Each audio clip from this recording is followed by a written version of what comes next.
Doing some, You can also make gargoyles in case he makes a lot of wind riders. You just have to use a stone form effectively.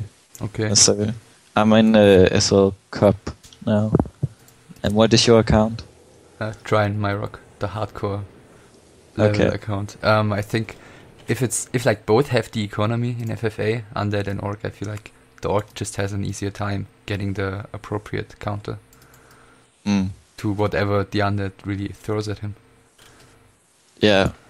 Usually you see in the FFA Masters Cup where they play high competitively, they will team players who gets too strong.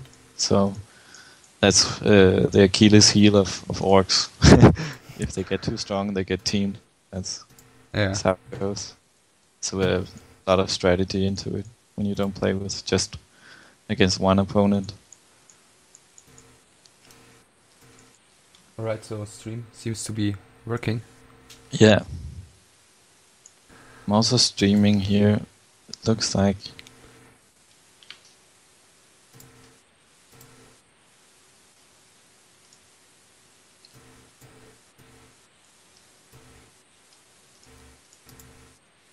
So a very climactic opening to the stream.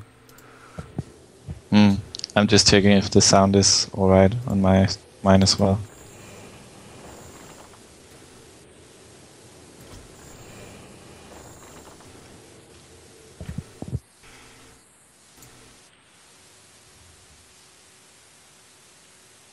Yeah, there's a bit more background noise now, for some reason, than it was before. Yeah, on your stream as well?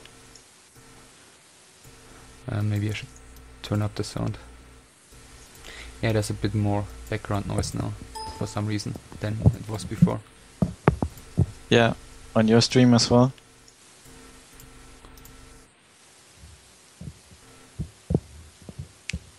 And I'm really low, I think, on my stream at least. And maybe there's 13 people. Would be nice if someone could give some feedback about volume of the two voices. Yeah. But I guess they're all AFK and they just had it on before. Yeah, people usually show up when the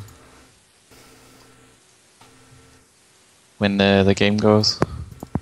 Yeah, but it was so funny. I just turned on my stream page, my Twitch feed page, like 3 hours ago, and there was some guy asking. I'm not sure when it's gonna start. I'm kind of nervous, so I just wanted to ask.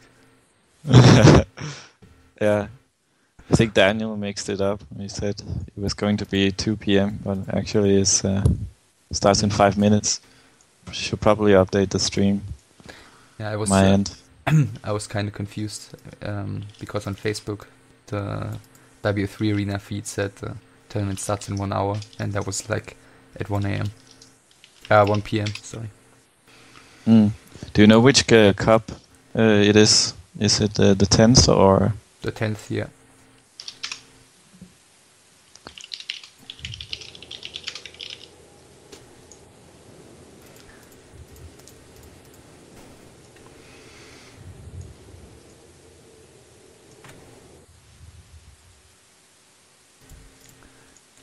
And Daniel, he said to me that he'll make sure that we join the good games. I hope he'll message me. Should probably talk to him about that. Yeah. So that we avoid the sloppy players. Yeah.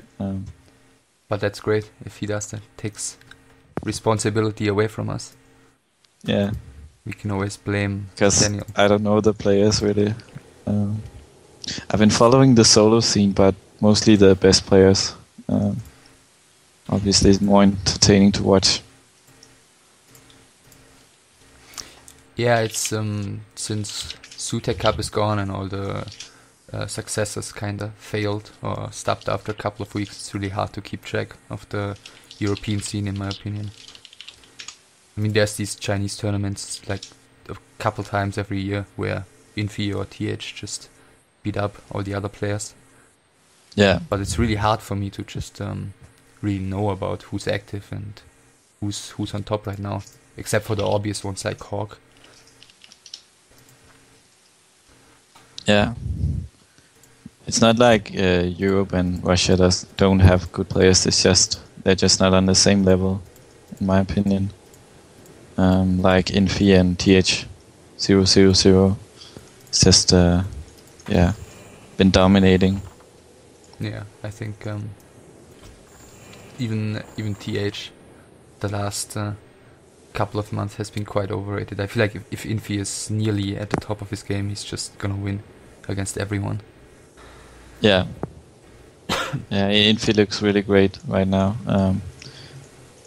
Lucifer, I think he talked about with Grubby on stream that TH had been practicing about 50 games a day for a long time when everybody else was inactive, and all of a sudden he just beat every top player with ease. But now it looks like he's not practicing a lot as much as he used to, or at least Infi stepped up. Yeah. Yeah, I mean, TH has never been away from Warcraft 3, and Infi actually played some StarCraft 2 when it came out, and I think in 2011 or so he barely played any Warcraft at all, and then to come back and just dominate again is quite an accomplishment.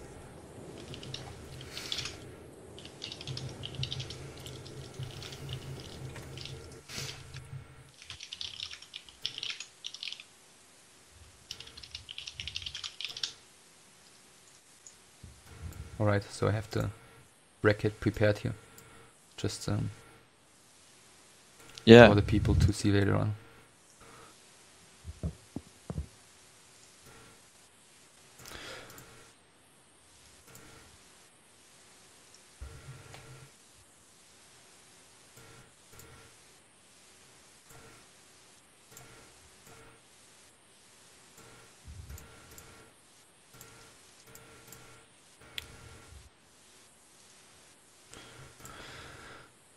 Alright, so 13 people checked in. 30 people? 13. That's a lot. 13, okay, yeah. I think 16 is the limit anyway. Yeah. And I think the 4 out of those 6 players who haven't checked in, they've been signed in the tournament for a couple days already, so they probably just forgot. Yeah. But I guess 13 is fine, since it's gonna give us a first round anyway.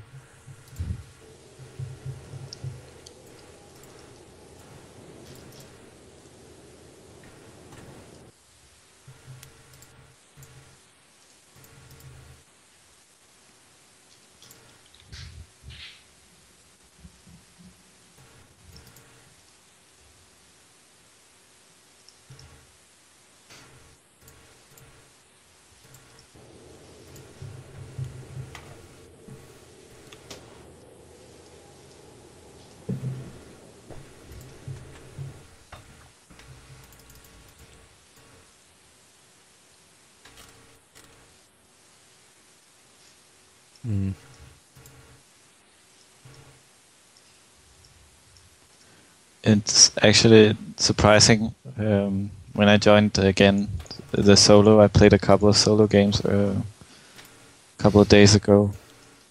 How much better people become at playing the maps on Warcraft 3 Arena over time.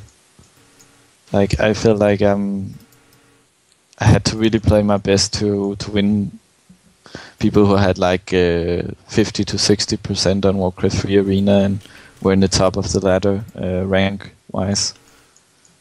That wasn't the case like half a year ago or something like that. You mean on W3 Arena as well? Yeah. Yeah, I mean they get really good at playing the maps. It's just funny to see how it evolves when you don't play that much solo anymore.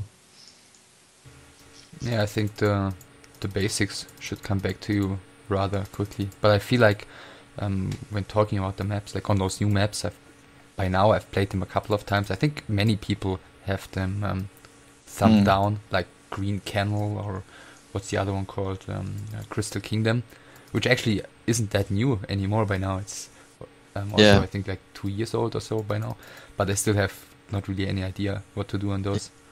Yeah, I can see now that you're talking about it. Most of the maps are standard maps.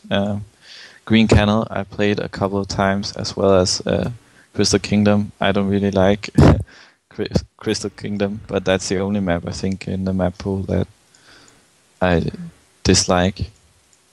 Yeah, Green Canal is pretty weird. Like the first time I played it, I was like, I had Orc and I was thinking of like creeping out the big creep at the In the middle. in the mercenary camp, and at the Goblin Merchant, and he was like sleeping me, and I was like, what the fuck is this map? Isn't there like a fountain in the middle or something like that? Yes. Or is it another Yes. map I'm thinking about? Okay. That's the right. The tournament should start soon. Actually, the bracket might be up by now since it's 16 o'clock has passed. No, it's not. Yeah, I think the fountain on Green Canal is random in the middle. It's either mana or heal fountain. Yeah.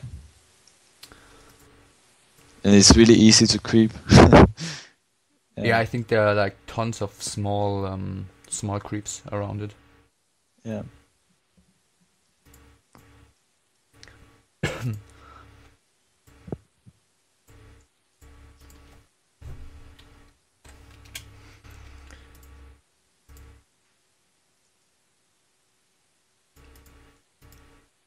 There's not a lot of macro maps in general, I think.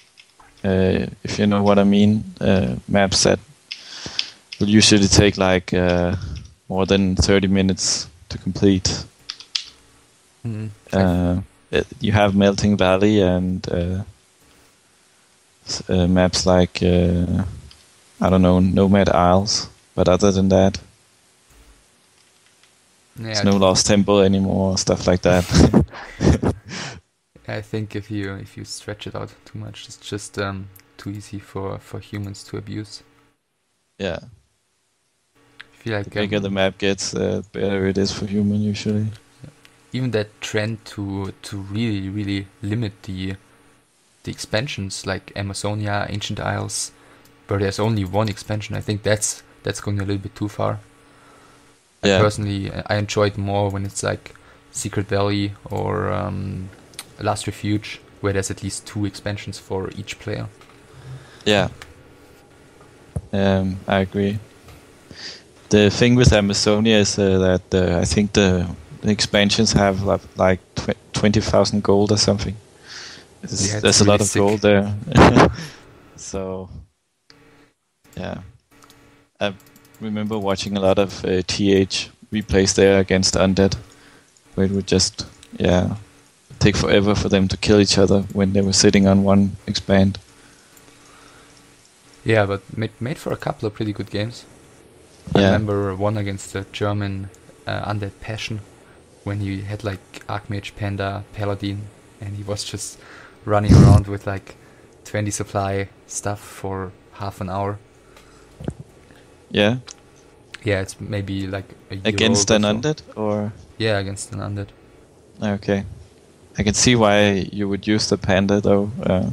Just because that lab is so close to the Undead main, so you can just abuse the weak base of Undead to Sapper abuse and stuff like that.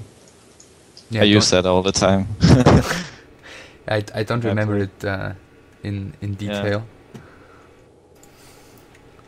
But it was quite. But if you quite just an get incredible one comeback. Sapper and you can kill 2 cigarettes, and the Undead is food blocked and Yeah. has to run back home instead of killing your expansion.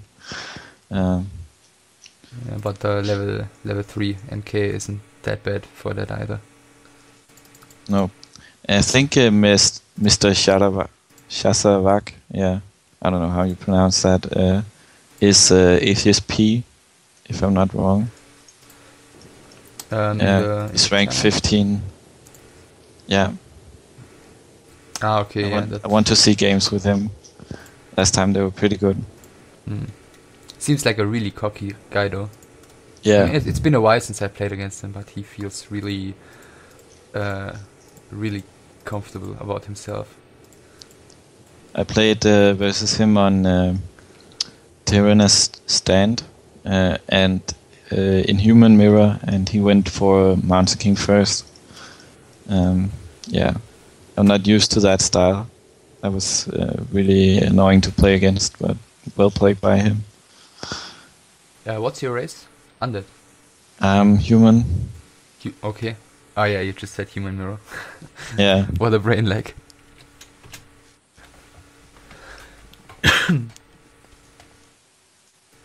And yeah, there's not a lot of humans who go for weird strats like that, Mountain King first and stuff. So that's kind of harder for me to face most of the time when people mix it up. Yeah, I think the problem is just that he's running out of steam so quickly. Yeah. He throws 3 bolts and then that's it. Then he's a footman, basically. Yeah. Yeah. But he did went for a Blood Mage to transfer mana second. Yeah, I really like to go for a Blood Mage second against MK first as well, because it's just, as I said, if you get his mana away, then he's just trash. Useless, yeah. Yeah, I think I'll try to do that next time. I was also thinking about getting up in fast expansion and just, steamroll him with a panda or something like that. Just. But, might be better with a Blood Mage actually. Yeah, like if they go for fast expansion, especially. I think it was Reprisal who always did that. Like also against Archmage, if the opponent went fast expansion, he got a Blood Mage second and just a lot of casters and then Siphon Mana and Flame Strike, and it was just so sick, and he was so good at breaking those expansions. Yeah, I really hate it when in Human Mirror I play versus players who just go for that fast expansion all the time and just lame from there. Alright, we'll have to grid in 1 minute, says someone in the chat. Yeah.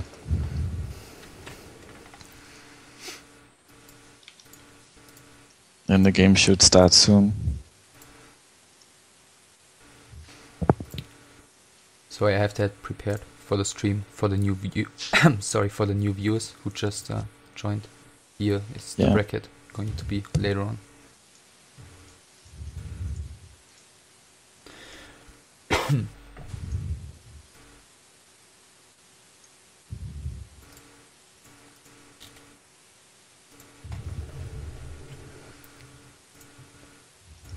So yeah, we can take a look at the players maybe who okay, it's 14 by now. Just noticed, so another one joining in.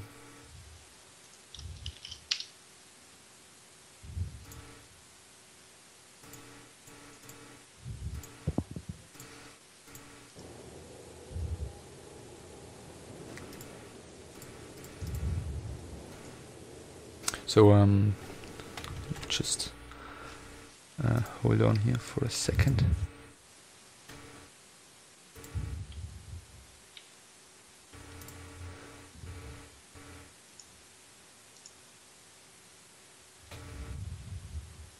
Maybe since we're co-casting, we should maybe just quickly introduce ourselves to the people who don't know us, since we both have, I guess, a few viewers on each of our stream.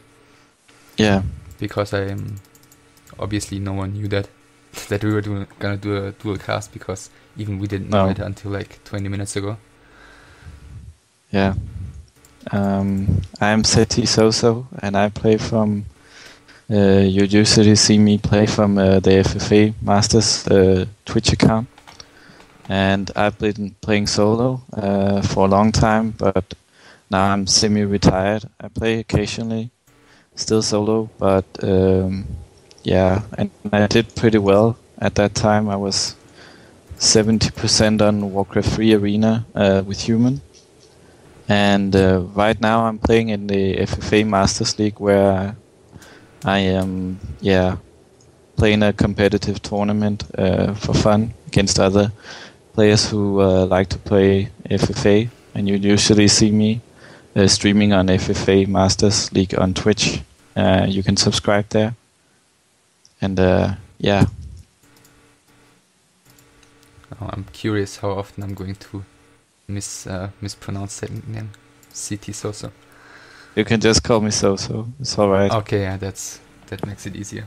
Right, so for the FFA Masters League viewers, I'm Andy or ITrainHum. I'm usually not doing live casts, or have never done it before. Maybe I will do them more in the future.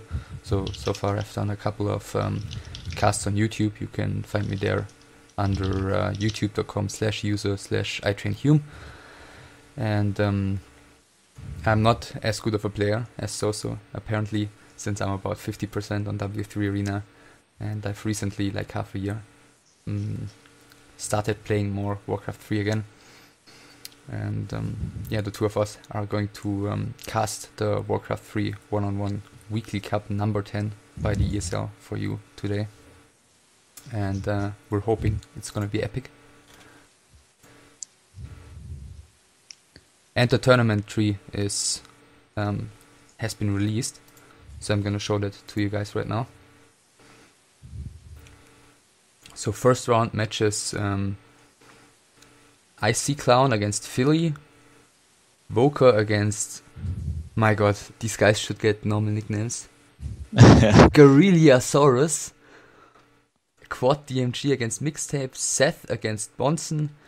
This is Atheist against Remo Demo. That's actually pretty interesting. Maybe we could watch that. And Messiah is getting a free win in the first round.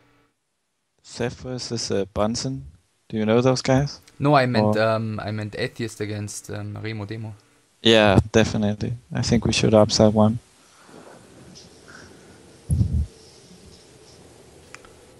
So they are voting maps right now, as you can see. Yeah. So Atheist removing Ancient Eyes. So it's gonna be Human Undead. So Ancient Eyes is kind of an obvious pick for the Human to remove. Yeah, that's great. We can cast a Human matchup. That's great. Yay. So I hope we're gonna get in the game eventually. But yeah. I guess since we have the admin on our side, it shouldn't be too hard to get that going. No. If they know our streamer accounts, shouldn't be a problem. Okay, Remo Demo removes Echo Eyes, and Atheist removes Turtle Rock.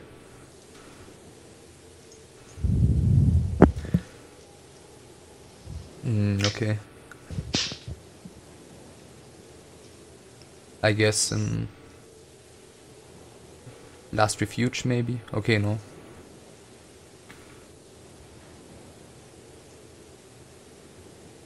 I think they got it mixed up somehow.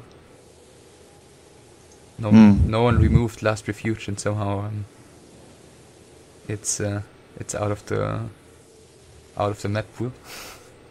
Maybe you should ask. Both the players removed Secret Valley. So yeah, Atheist is it's kind of too much for him to do the map vetoes. Okay, now he removes Last Refuge as predicted.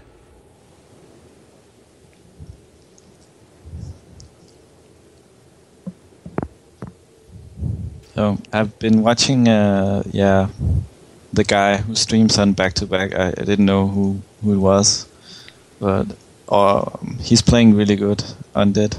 Yeah, that's Remo Demo. Yeah. So yeah, he actually. I've never met him on the ladder, I think, unless he plays on a different account. Oh. Okay, you see the game name? Yeah, it's game 1. Yep. But I'm not sure it's the match we're looking for. I'm just gonna try. Oh, can't join. No, okay, he says game name is gonna be Atheist. Okay.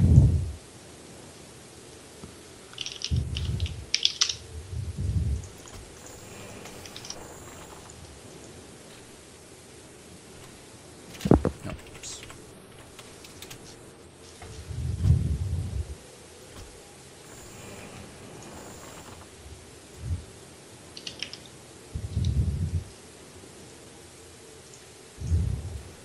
So I'm in.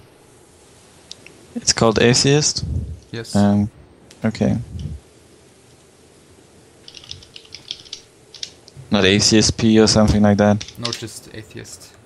Atheist. That's weird.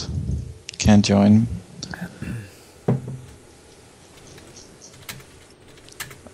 I'll just I'll try log on again.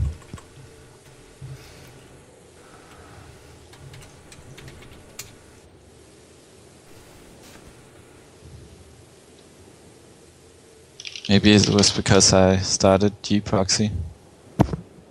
But it should work with Warcraft 3 Arena, right? I have no idea. Okay. Let's see. Nope. Can you just whisper me the game name? Just so I'm sure I'm not writing something wrong. Yeah, sure.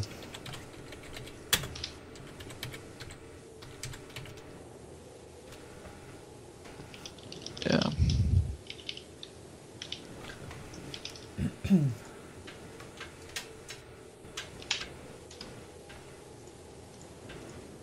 Alright, I'm gonna close my gproxy and rejoin.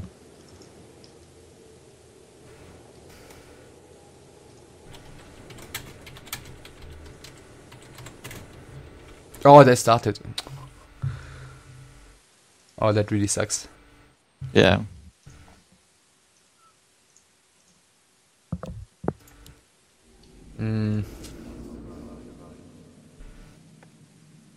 Yeah, what's also quite horrible is that my stream has a bit of delay, which I can't change, so you can't just watch on my stream.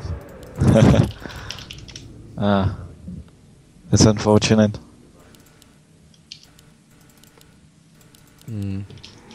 So you want to pause that one, or how are we gonna handle that? Or should I leave? I think just commentate that one, and we'll do the next together. Okay. If you're up for it.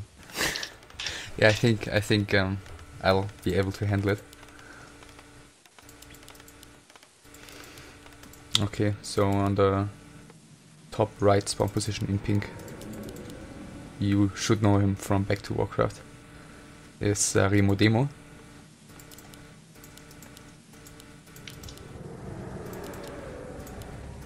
Who it looks like is going to go for a late fiend build, judging by the timing of his script.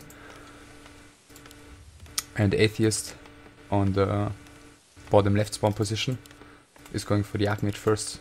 Pretty obvious choice on Amazonia, just due to the fact that he's so good at creeping the golems later on at the fast expansion. And this forward tower, which we're seeing from humans a lot these days.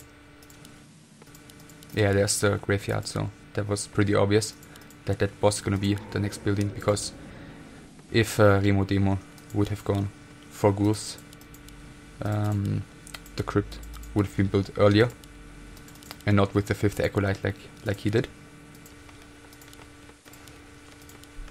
So yeah, Archmage about to come out. Obviously we're gonna see these two camps being crept first. By the way, if the game sound is too loud or too quiet, you should tell me in the chat. So yeah, there's the creep camp. Okay, kinda odd, he's not pulling the lightning shield on his Archmage, which is pretty easy to do by just placing 2 of the melee units right next to the Archmage while he does the first hit against the Renegade Wizard, but he decides not to. Death Knight coming across the map with the Rod of Necromancy, so nothing unusual at all.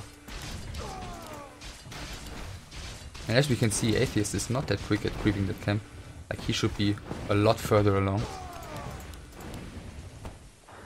And the experience actually, yeah, it went to the Death Knight. So Gloves of Haste and Gauntlets of August Strength, not that great for the Archmage. Obviously he would prefer Metal of Intelligence and the Circlet.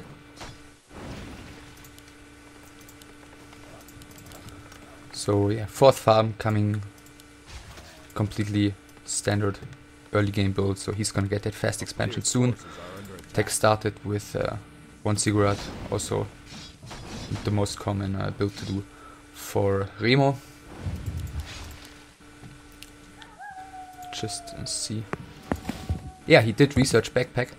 Seems to get a lot more popular these days. So he's gonna get the first fiend out soon, and then he's probably gonna pick up the second rod of necromancy and bring that to his death knight. So he's not gonna run out of steam that early with his harassment. So 2, 4, 5, 7 militia coming. And yeah, the death knight, since the golems are mage gaming, is gonna have a hard time doing the last hit on any of those. And he's taking quite a bit of damage here on his death knight early on already, so that's gonna make it a lot more difficult for him to harass efficiently later on. So he's got the second rod of necromancy right now, which have been brought to him, and he's really taking a lot of damage here.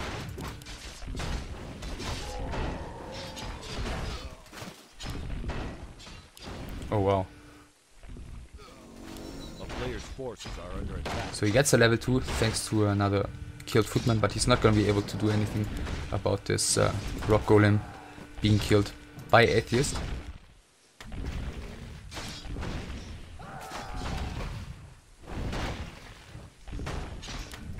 Atheist, wow, he's taking himself so much time just making sure he's going to get the kill.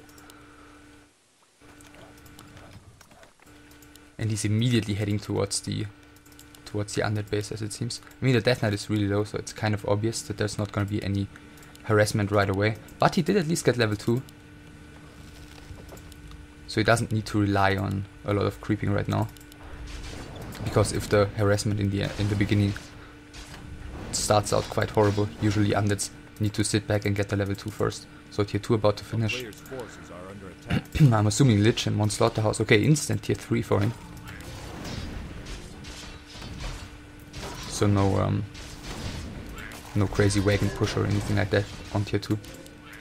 And the slaughterhouse. Yeah, defense already finished as well, so pretty decent early game for Atheist. Don't really see Remo Demo putting up a lot of pressure here in the next couple of minutes.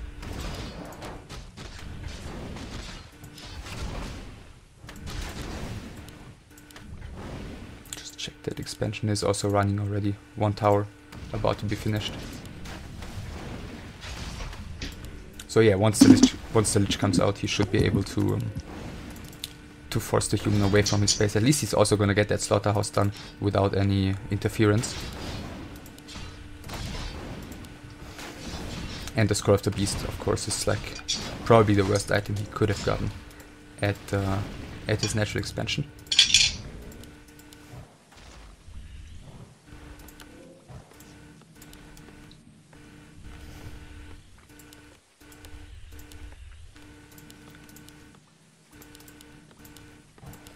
Alright, so it's gonna start creeping a bit. Maybe he's gonna stay passive until his tier 3 kicks in, since he immediately got that upgrade, so he probably wants to stay passive, get the orb, get destroyer upgrade, and then go for a push. Also nice blocking by the footman here. So Atheist is doing a very good job here, distracting Remo Demo from getting anything done with basically only his archmage and like 2 footmen.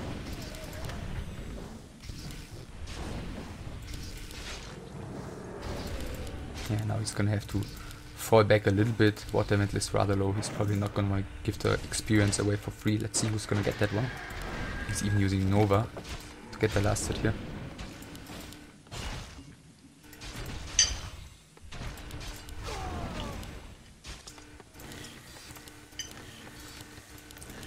Yeah, that's quite some towers already.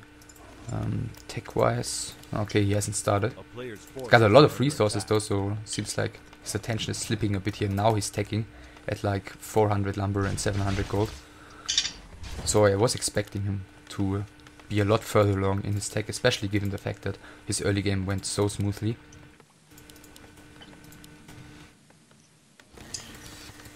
So that means his tier 2 will be delayed, his arcanes, if he's getting 2, will be delayed, so he's gonna have to rely on towers a lot more. And the destroyer upgrade is already halfway done. Let's just see, he's having 2, probably, yeah, he's only having 2 statues by now, so the destroyer push isn't gonna be insanely brutal. Yeah, and he's just investing into as many towers as he can afford right now. Because if he survives the pressure the next couple of minutes, it's probably gonna look very, very good for Atheist. Just see the items. He found a circlet at his laboratory. Zeppelin harassment, by the way, is going to drop into the undead base. And so far, he just got the first masonry upgrade done. 5 towers are up, so he's not gonna break in there without destroyers. Okay, upgrade has been done for quite a while. He does have the resources. It seems like he doesn't want to use them yet.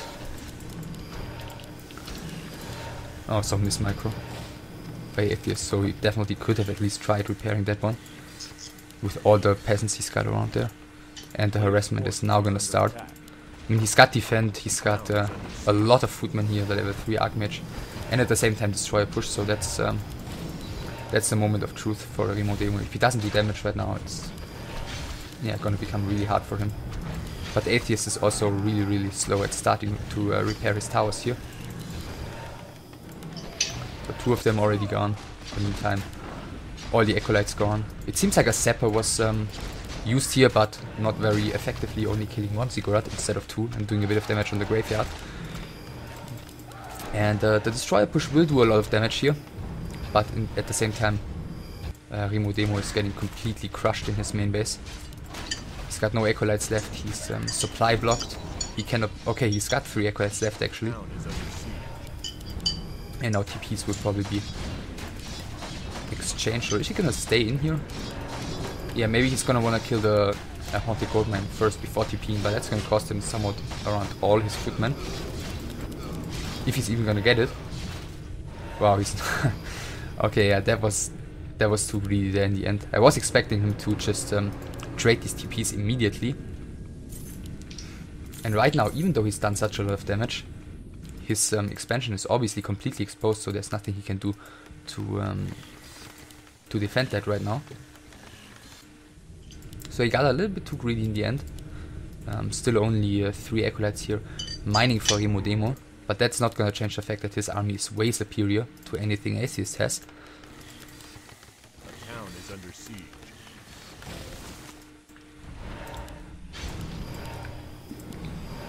So Town Hall is gonna fall, probably. Tier 2 human against Tier 3 undead. He's got 2 arcanes up.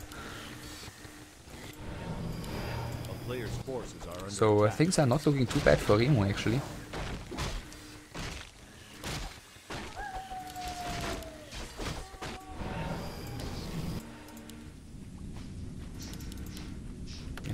Gonna get some items. He's got the staff of teleportation. So these guys are not at all in danger. He can just use that immediately in case a human army would show up here. Which it seems like it may, since he's actually bringing peasants over there to start repairing. Just get some new potion here. Also the sentry rods obviously are gonna be a huge help for him in taking down burrowed fiends. Wow, and he actually sells the slaughterhouse. Ah, okay, looks like he was supply blocked and he didn't have... yeah, he couldn't build any ghouls. And therefore somehow he needed the lumber to get another ziggurat. A player's forces are under attack. So a very strange game, and actually Atheist is going for the main here instead of trying to defend his expansion. And he's gonna go straight for the Death Knight. But he's got plenty of resources, so he can just get a potion and run out of here. Yeah, that's the potion, and he shouldn't have any serious trouble surviving. Actually, there's another bolt. Why did he turn around there? And he gets this around. So if that one dies, which he does, that was completely unnecessary. The DK was out of the base and then turned around for some reason, got into bolt range and got surrounded. Obviously well done by Atheist. You gotta give him that.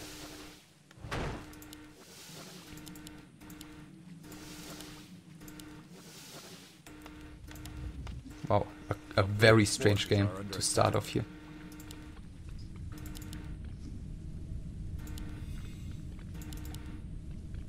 So DK is revived, and actually that gives Atheist some time to maybe even secure his expansion here. He barely has any anti-air though. He's got the Archmage and Water Elementals, which will be dispelled by the Destroyers. But then again, the Destroyers don't have mana, so their damage output is rather low as well.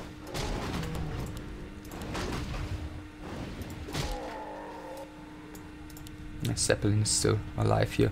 Obviously he can use that to get another Zephyr eventually, and maybe this time take down 2 Ziggurats, like if he explodes it here.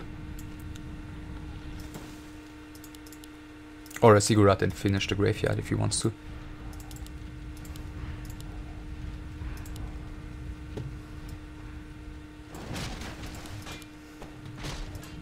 And yeah, without the Death Knight, Remo Demo cannot move out of his base. I don't know. He's probably tapped out and doing something else. There's nothing he can do right now, and Atheist is just using his time. I mean, he doesn't have any anti-air, so he's not gonna be... Yeah, he's not gonna have any means to deal with these Destroyers for now. So he's making the best out of the situation, creeping the MK to level 3. Probably gonna place a sentry ward right now. Or not.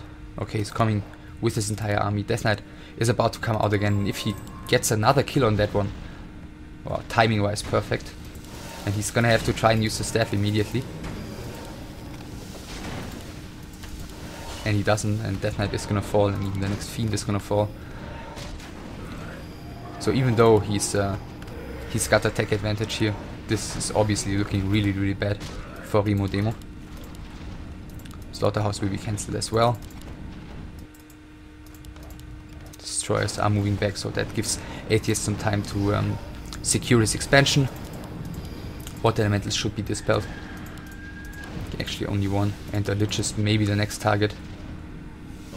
I think he's trapped here. I think he's not coming out of there.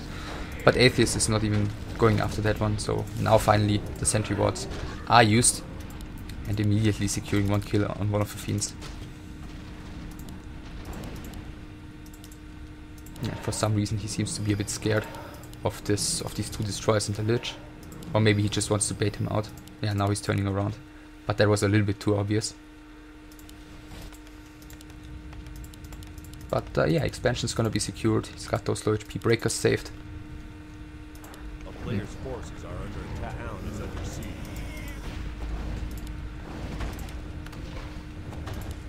And let's see if the altar is even gonna survive long enough for the Death Knight to come out. Once again, there's nothing he can do against those Destroyers.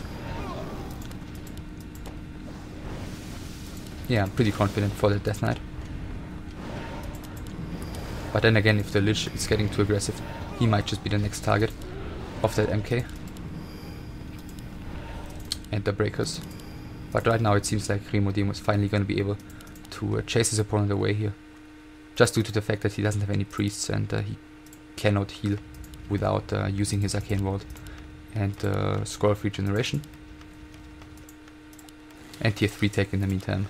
He finally is rebuilding that blacksmith. He wanted to build it earlier here. But yeah, got cancelled by the Destroyer push. Actually, the Lich has more experience than the Death Knight right now. So 44 supply.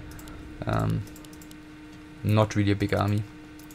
He's got resources. Yeah, he's gonna be able to morph 2 more Destroyers here if he wants to. But the majority of these towers is gonna come up. Plus, he's gonna have a lot of ground stuff to deal with the heroes of his opponent. And Remo Demo has nothing on his heroes. He's got the Staff of Teleportation on the DK and only the Orb on the Lich. So Bolt Surround should be rather easy to pull off for Atheist here. There he comes. First couple of towers go down, and the Lich, he's not even surrounding him. It's a bit odd. But yeah, damage output is just enough, and the Death Knight shouldn't be able to get out of there as well. Yeah, there's the bolt, and Death Knight should fall. And assuming the Chi-Chi should follow soon. Yeah, there's the Chi-Chi. So very, very strange game to start off here.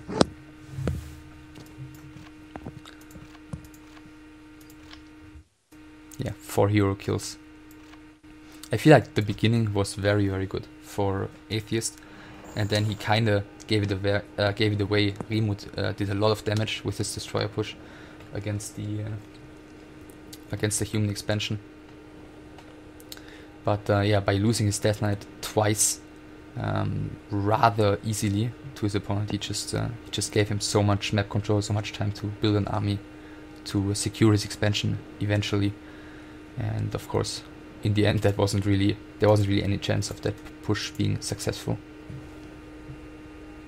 So zTsoso, are you still there? Yeah, can you hear me? Yes. I think you ate something. I think I heard like yeah, like that was lunch. Yeah, lunch.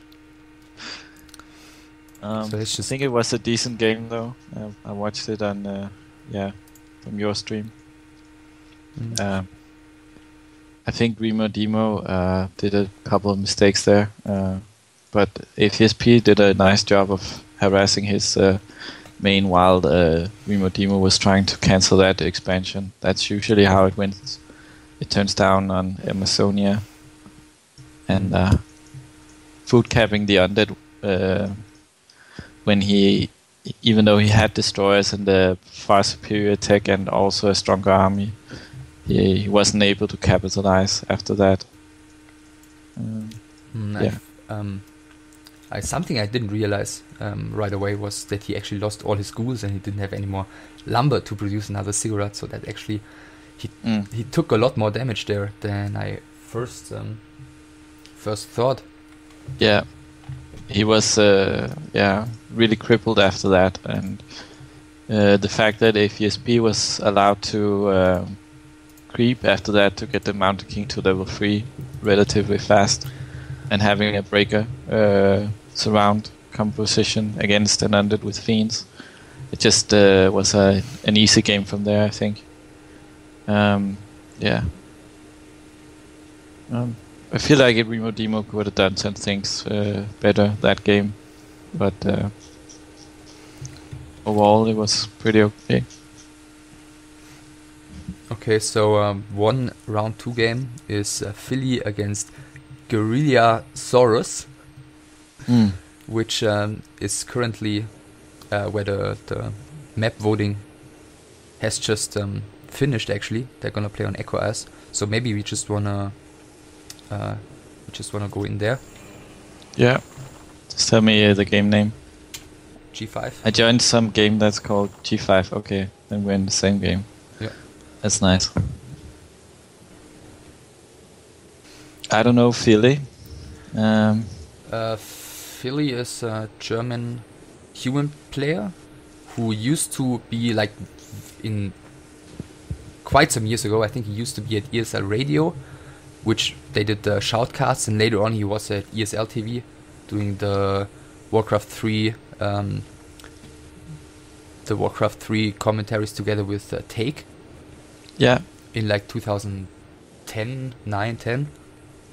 So he has actually quite some stage experience, and I think back in the day he was actually a pretty decent player. I mean, not like very good, but he was a decent player back then. Yeah, you have to practice also if you would like to be a good caster. Like I've been watching all the pro solo players from Warcraft 3 that joined StarCraft 2, like Todd and Robbie, people like that. The Muslim casting now. It's pretty funny. Yeah. But it makes sense. It's like the sport world, I guess, like football, when pro players, they don't have the same passion to be the best of the best. They just start casting instead. And they're obviously qualified to do so because they played on that level. Anyway, it's gonna start now. And Shivon plays random. That's the first thing that strikes me as odd.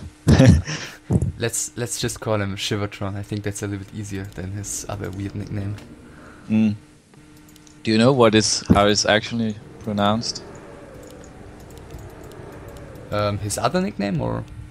No, it's just is it called Shivotron, or I'm assuming. where's he from? Yeah, we're just gonna go with that. Yeah. Against Philly, and yeah, right now Philly is part of the Back to Warcraft, casting team. I think. Yeah, actually, I was about to say he's not on there that often, but now that I think about it, actually, he's been on there quite often. At least when I tuned in. Yeah, and he's going for the fast altar into DK harass. Pretty standard on this map. You want to make sure that the human player doesn't get level 3 on his Archmage really fast. Yeah, and he's also gonna do the late fiends, as it seems, because his script is also been so late that he's just gonna use the ghouls for lumber harvesting, which is kind of it's such a robot build these days. Like no one does anything else. Yeah, it's really the standard build. It's really good too. But the Echo Isles, I gotta give the advantage to the human player on this map. I really like to play Echo Isles against Undead here. Just because you can get the mercenaries and get that expansion up relatively easy. Yeah, I think it's definitely considered one of the best human maps in that matchup, and I feel like the one advantage the map has against many others in that matchup is that there's only one counter expansion, and that there's not that many creep camps you can take. So if the human overinvests into towers and gives away too much map control, then it's pretty easy to just creep the entire map and take a counter expansion, and the human can't really capitalize on laming with tanks that much, because then there's not going to be a lot of creep camps left to take, and there's also not going to be the chance of like tank harassment meanwhile taking another expansion. No, Amazonia is definitely a better map for harassing the undead. Looks like Shivon is coming in here, but he won't be able to snipe anything. Yeah, I feel like so Echo Eyes maybe favors, in my opinion, a more passive playstyle by the undead than just going for crazy aggression all the time, which is which I think is the more common style on bigger maps these days, because if the human gets tier 3 and starts creeping the MK and Paladin and gets tier 3 stuff, then it's usually really hard for the undead to stay in the game. Yeah, I agree. I find it also hard if the undead manage to set up his expansion. It's just very hard for the human because undead on the same gold mines as you are, it's probably not gonna end well for the human. You have to get that gold advantage or something like that against an undead, because one base human versus one base undead is not a favorable thing for a human most of the time. Yeah, you can try some timings with rifle cast and stuff, but it's really difficult to pull off against good undead who knows how to deal with it. I think Sub from Germany, from DKH, he was really able to take down most of the European undeads with his rifle caster play, but he was like really good with it. So actually, it wasn't true what I said before. He's going ghouls and he's bringing them across the map right now. Yeah, I really like that. It's a very good option for him to do some damage here, because Philly didn't go for the mercenary camp. I'm quite surprised he didn't do that, because you need that level 3 Archmage to repel the ghouls. But he's close to level 3 on the other hand, so if he just snipes 1 or 2 ghouls here, or just a ghoul or a skeleton, then he should have level 2 water elemental and can repel this attack. I think it's really about the economic damage though, because this usually is followed up with destroyer push, and you just want to prevent the human from getting a crazy amount of tower. So if he was able to kill all the peons here, that would already be quite a good harassment. And he hasn't lost anything so far, so he's microing his ghouls really, really well thus far. Yeah. I feel part of that is because Philly hasn't level 2 water elements. It's just easy to avoid any of your units dying. Yeah. So and now 1 ghoul goes down, but so far the harassment has been really successful. Philly is not able to put up the expansion. Yeah, might lose a ghoul or two, too many right now. But Philly doesn't even have a lumber mill yet. He's just producing it right now, and he might have to stay on tier 1 for a long time and invest into a lot of towers right now. Yeah, and that's never what you want I mean, on that's Echo like, Wilds. that's like hardcore theory craft, but that could... Okay, Panda second. So he's gonna keep the pressure up, so he definitely wants to go destroy a push. Yeah. Then again, what I said at the beginning, if Philly was forced to go for a lot of towers here, that could give the Undead the opportunity to just creep everything and really just capitalize on his map control. But first of all, the slaughterhouses have to come up. And there's only one, and there's no tier 3. Okay, now he could take to tier 3 if he wanted to. Number Yeah, one, so I think he's gonna do momentarily. Getting that slaughterhouse up before taking to tier 3 is I think. Do you think that's a wise choice, or do you think that's it's better to take straight away? I mean, it's important to get the tech up, I would say, but first off, before we go too deep into this, he's maybe doing something else because he's getting a sacrificial skull here. Yeah. So maybe he wants to go for some tier 2 expansion or something crazy. I'm not really sure what he wants to do with that. Doesn't seem very smart to me, honestly. No.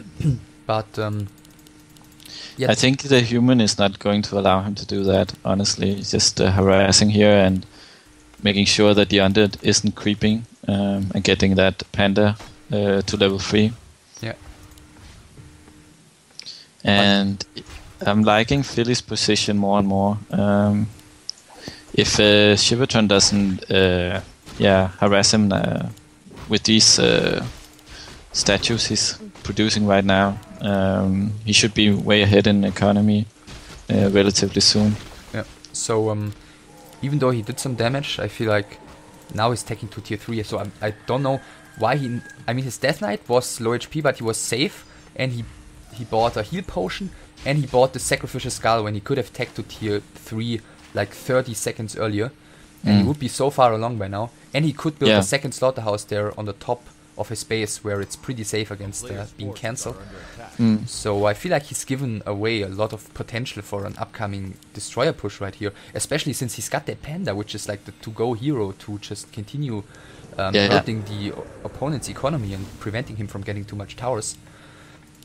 So I definitely agree with that. I'm confused about the strategy too here. We'll just have to see what he goes for. Maybe he's confused himself. That sometimes happens when you're nervous and you're playing in a tournament and you're not an experienced player. Yeah. Maybe it was a misclick as well. I'm not sure what's next to the sacrificial skull icon in the shop. Yeah, one of the observers just pointed out that Philly is building a lot of towers in his main. Is expecting that tower, that destroyer push to come soon. Yeah, but he doesn't even have a second slaughterhouse, so there's gonna be no power with that destroyer push if he's even gonna go for it. By the way, he used the sacrificial skull here on the ground. If you look on the minimap, you can see it. But in the water, it's obviously visible. Yeah, I don't really follow. Yeah. Anyway, if I would have went for that kind of build like Shivon is doing, I think I would have changed it up to Fiends into Destroyer. Yeah, if I was to expand like that. I mean, it seems like a stronger combination for the mid game. Yeah, I mean, is he gonna expand though? After all, I mean, can't stay on ghouls forever. Yeah, I guess. I mean, he's gonna be tier 3 soon. He's investing in defense upgrade for destroyers right now. So he's gonna switch to destroyers eventually, as it seems, but it's gonna be so late. Yeah, and there's a lot of towers up already. Yeah, but maybe... And it's tier 2, so you can get level 2 masonry. But maybe this over-towering by Philly, who seems to be not aware of the strategy change here by the undead, that's gonna give maybe the undead the opportunity to really creep up and get ahead, but actually, just as I say it, he continues being weird and gets a pitload third. Yeah, that's good for splash damage. But on the other hand, when Philly gets breakers out and perhaps even griffins, it's gonna be really hard for him to keep these heroes alive. Yeah, I mean, okay, he doesn't have an arcane tower in his main, but even even without, it's not like the level 1 pit lord is going to be able to do a lot of damage against towers with masonry. Mm-mm. So Philly seems to be confused as well. He's checking for the kind of obvious expansion, which is not being produced so far. Yeah, I feel like you either have to go for that expansion or just make a destroyer push on this map. You can't really just start creeping while the human is on an expansion and soon to be tier 3. You just get way behind. Yeah, so Philly, once again, he's making really good use. He only has like 3 footmen and 1 hero, and he's completely distracting his opponent from creeping for now. Yes. While I didn't like the opening Philly had with not creeping that mercenary frame, he's been harassing really well, and as I say that, Philly just losing his archmage for no... what the fuck? Oh, he got disconnected. Oh So, god, that was painful. So, was that a disconnect or did he just rage quit here? I'm assuming disconnect because he was still disconnect. looking Yeah. good. Yeah, he was winning the game. Looked like. So we underestimated the hero new of that epic combo. Yeah. Okay, he's asking for. Okay, Remo is asking if there's gonna be a regame. Just gonna show you guys the grid again in the meantime. I would like to see a regame. Maybe if there's another game available though with maybe higher skills. Giliasaurus or some other player. Like ACSP or something like that. Yeah, he's playing against a player called Messiah from Russia. Yeah.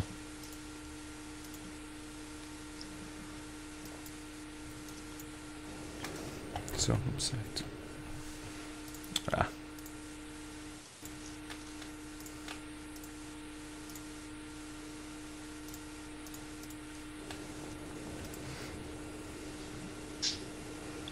I can see on Shivotron's account he's a 50% player and he's playing random, so maybe that's why, doesn't have that much experience with Undead. Okay, yeah, so that's... that explains. That explains. Yeah, well, I'm a 50% player, but I realized that didn't make any sense. Yeah. But yeah, I mean, he's a random player, so maybe he feels more confident with other races. Yeah. Not sure.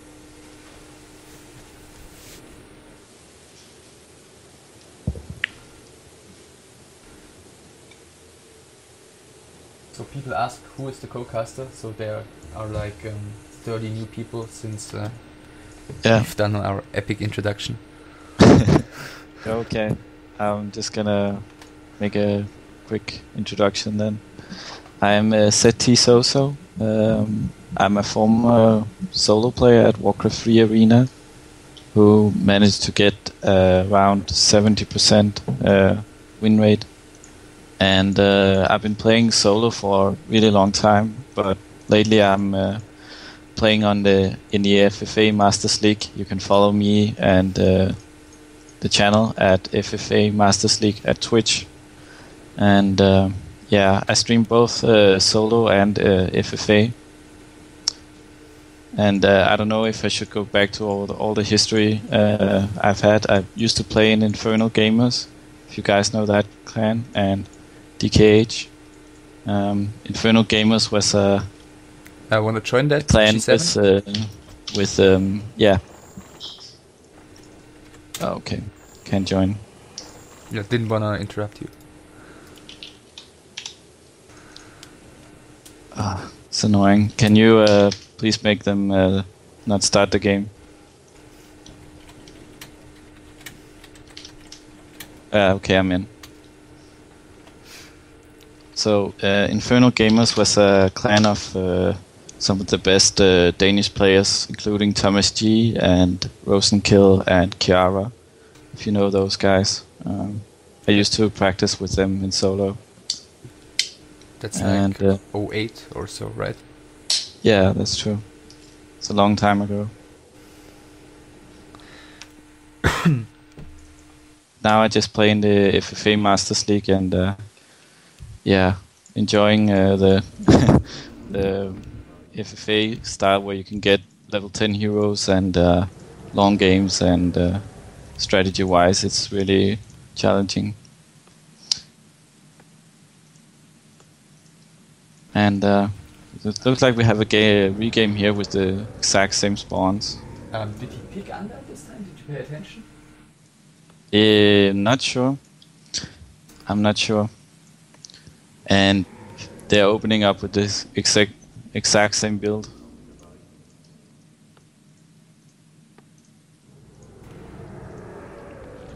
I really hope Shivon will mix it up this time. Otherwise, I think he'll just lose if he goes for the same strategy. I'm curious to see if Philly mixes it up as well, though, because I mean, I'm assuming there's a skill difference here, which is gonna win Philly the game anyway. But if Shivon went Fiends last game, like normal late Fiends, then it would have been really hard for Philly to get level 3. Yeah, and you can apply so much pressure if you just do a Fiend to Meat Wagon push. That can sometimes end well. If the human isn't allowed to take to tier 2 fast and get those breakers out. Yeah. But I feel like Meat Wagon push is a lot stronger on maps with Zeppelin.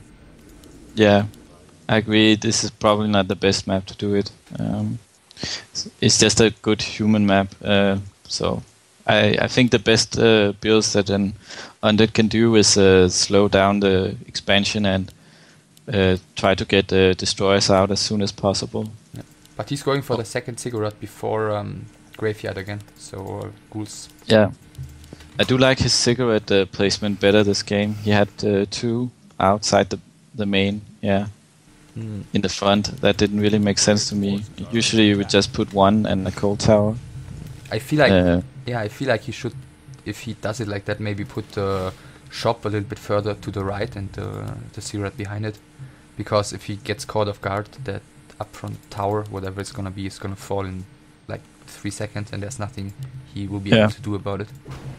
So same creep camp by Philly early on. Yeah. And the Undead, he didn't scout, I think, so he's just taking the chance here and heading down. Heading down towards the mercenary camp, and he's not gonna find his opponent there. Yeah. Shivon is in a good position to intercept this creeping though. But he's gonna get his DKs around it, it looks like. Almost, yeah. It's really lucky by him. He could easily have avoided those militiamen, but managed to get out anyway. Let's see if he can deny the Archmage from getting to level 2 if he's paying attention. I think like Philly should be capable of doing some stop moving and pretending to just hit the Gnaw Brute and bait the coil, or he just now he can finish it. He coils the water element instead. It's okay, it gives some experience, but on the other hand now the Archmage is at level 2. Should be easy for him to creep now the mercenary camp or the gold mine if he wants to. If I was the Undead, I would bring my ghouls over right now to have them in place while the creeping is still going on, and not afterwards like he did before. And he's taking down the mercenary camp this time around. I really like that choice. Even if you harass with ghouls here, you can get dice really quickly when you get that troll berserk out. So now he's bringing the ghouls over, but he's not microing that priest very well. It's about to go down. Yeah, that was really sloppy. So 19 o'clock has passed and no one wants to have the berserkers, it seems. Yeah, that's odd. I think Philly was just supply blocked before he lost that priest, and therefore he didn't buy it, and now he's got it though. Yeah, you always want to make sure you have some supply when you creep this camp. Just in case the undead steals the mercenaries. That's never a good thing. Yeah, and the berserker goes down here, and level Yeah, aura now, which should make it easy for him to Chase the Archmage. chase Archmage.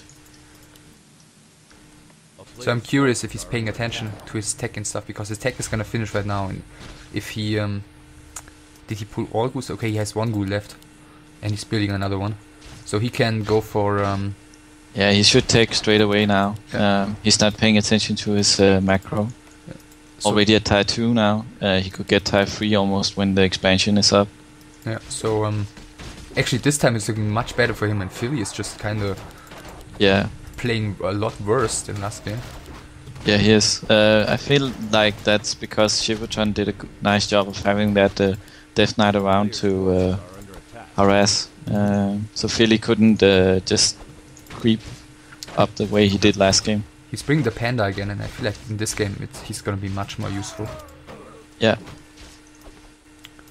And Philly has just, look at the top of the map, he has just two peasants looking at the sea. Yeah. He's desperately trying to micro right now because he knows he's in a bad position.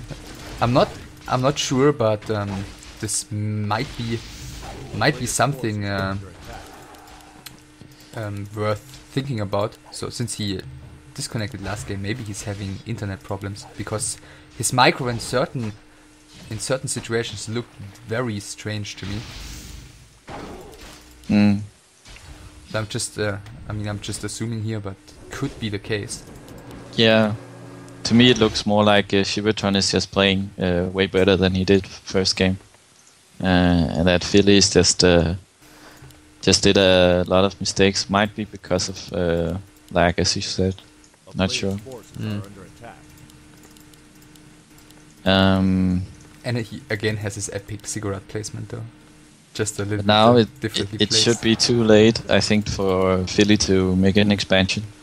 So still on tier 1, and if Shivon decides he can go now to slaughterhouses into destroyers and just take him out if he tries to expand. Yeah, I think it's a little bit strange that Shivon is always waiting so long with his second slaughterhouse though. Yeah, Because you do have the resources to get to very early on if you open ghouls, and Philly's gonna take the expansion another time. Meanwhile, Yeah. trying to win time here in the middle, but did he I think scout that it was with because he was just busy microing. did he scout it with a skeleton, or is he just He's just assuming, Signaling, I guess. Yeah. And the slight mistake by Philly to go into the middle there. Should have protected the peasants, or at least try to harass the undead, but you can't harass the undead and at the same time defend your expansion, so... Yeah, I think he was maybe thinking, like, I'm level 3, I've got the Merc, I got a couple footmen, so I can maybe do some harassment and get some towers up in the meantime. Oh, nice surround on the statue. Not sure if it was intentionally though, but if it was, Yeah. then, yeah, nicely done. Yeah, it's a nice trap there with the scout tower. So he's gonna be level 3 soon, and okay, well, I was just about to say he's gonna have a coil available, but he decides to finish the Merc here with the coil, because if he had, then that Archmage would have been in real trouble. He's getting a mud golem, so he's gonna try and force the TP from the Death Knight. Yeah, this is really good choice. I like that a lot. He could also snipe that panda here, Oh, and he that's nice. gets this around. But He's gonna slow the DK. Maybe Oh. getting a bit greedy there. yeah, he needs to. Oh, he's gonna lose one of his heroes now, depending on who he uses. Yeah, to the TP. panda will go down. Yeah, he got a little bit too greedy there. He should have just passed the TP to the panda and then TP'd out. Yeah. So yeah, Philly's back, I guess. Philly needs to make a lot of towers right now. Yeah, But Shivon only has one slaughterhouse. Yeah, 2 statues, third one coming. Did you pay attention as to him researching destroyer upgrade? Nope. I haven't seen him research it yet. He definitely should have, but I'm not sure he did. He built a 6th acolyte again though, so maybe expansion. He's getting frenzy though. It's gonna be a ghoul destroyer push. Now destroyer upgrade. So again, he's been tier 3 for a while and he just didn't start it. Like usually if you open with that kind of build, your entire focus is to get destroyers as quickly as possible anyway, and he's just really taking his time here, which is kind of strange to me. Yeah. So expansion is up 2 towers. I mean, Philly's gonna need a lot more than that if he wants to hold the destroyer push, even if it's gonna be a lot later than usual. I mean, Philly's expansion was a lot later than usual as well. And he's getting that sacrificial skull on the panda, so he wants to expand here maybe before he goes into the push. Yeah, that could work. If he is able to distract the human from his expansion going up. Yeah, just expand in the meantime, I'd say. Yeah. Philly is allowed to creep the shop here and get the time to get more towers up. Yeah, but yeah, that's because the destroyer upgrade was probably just finished. Yeah. And actually, before the destroyer upgrade, I don't really feel that that Philly would have a hard time fighting right now, because he's got the Merc and he would probably have like 2 water elementals, and his focus fire against the ghouls would have been so awesome. Yeah. Shivon and he's getting the pit lord now, I guess. If my prediction is right. He's got going no for the TP same also. exact thing. Oh. Yes. Oh, but he doesn't have a Ziggurat. He didn't build a 60 supply Ziggurat, so he's not going to be able to morph destroyers. So fatal. Oh, that's I'd really say. sloppy. Yeah. That's like the worst when that happens. Yeah. I've done that myself a couple of times. I think everyone has gone through that experience. And the Archmage isn't even going to try defend here. He's just going to go. He can still manage to take a couple of towers down now with masonry level at 1. If he just pulls back in time. Yeah. That's going to work out really well for him. But if the Archmage can do a a lot lot of my damage, god, I'm curious. that's splash damage. All the units of Philly are down to a red health point now. Yeah. He should have. I feel like he should have crept his. Oh, what's happening? Am I disconnecting? Nope. Okay, I just had a insane spike. Anyways, I feel like he should have crept his natural expansion with the panda solo. He would have been level 3 a lot earlier. He would have been slightly below level 3 after that creep camp. But he's getting all the towers down now. And the Archmage is just almost died. They're trying to harass. Did he skill to Blizzard? I don't know, I had that major 20-second spike there. I didn't see the Archmage harassing at all, I just saw him TPing out. Yeah. I think he skilled to Blizzard. Yeah, there's AoE on all the Acolytes, so I'm assuming he's skilled to Blizzard, yeah. But I've been in this situation Philly is in a lot of times, and I'd say that I win like 10% or 20% of these games. And it all depends on how bad my opponent is. So yeah, taps out. Yeah, says GG. The early game was just so awful for Philly. Mm. So yeah, Shivon takes it. I didn't really expect that, especially after that first game. Philly's only chance there was to put up like 10 towers or at each base and just lame the way the rest of the game, because that early game was just horrible.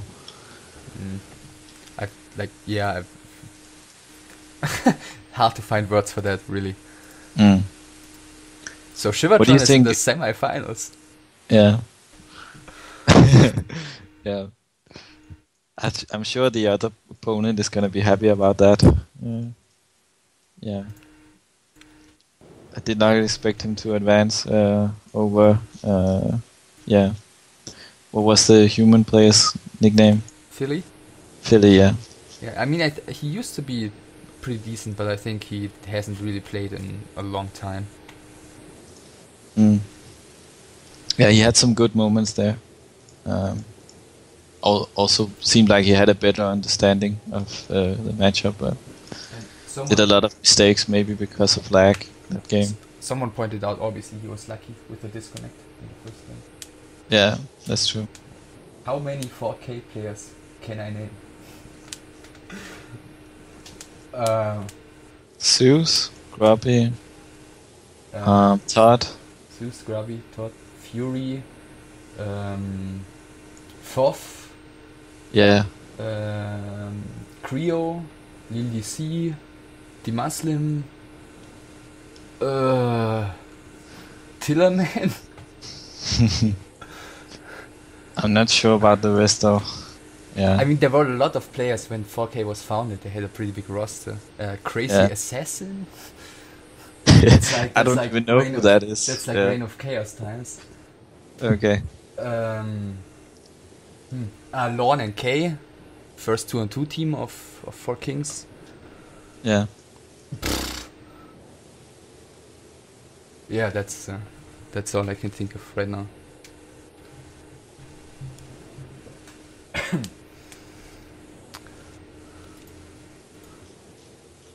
Alright, so I think they should put in the scores soon for the semifinals. Okay, so our undead is going to face Iganas from Lithuania. Yeah. I like to watch Iganas play games actually. He also got to the semifinals last time, I think. Yeah. Maybe we should watch that game since it looks like they're a bit behind on the other side of the bracket. Yeah. Just show you that again. So that's what it looks like right now. Just quickly gonna refresh before I tap back into Warcraft. So yeah, Iganas against what's he called? Shivon.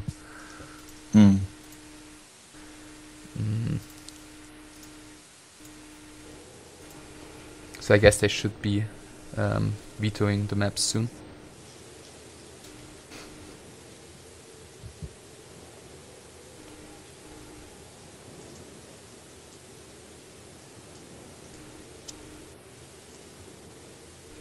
Okay, Seth and Mixtape are vetoing now. This is another one of the quarterfinals. Yeah. Yep. If there's some match you wanna watch, I'm open for suggestions. We just jump into one. Yeah, I feel like we have to really take what they give us. Yeah. Because I don't see any outstanding player in this grid. Maybe Atheist. Yeah. But I mean, none of these players is like anywhere near the top.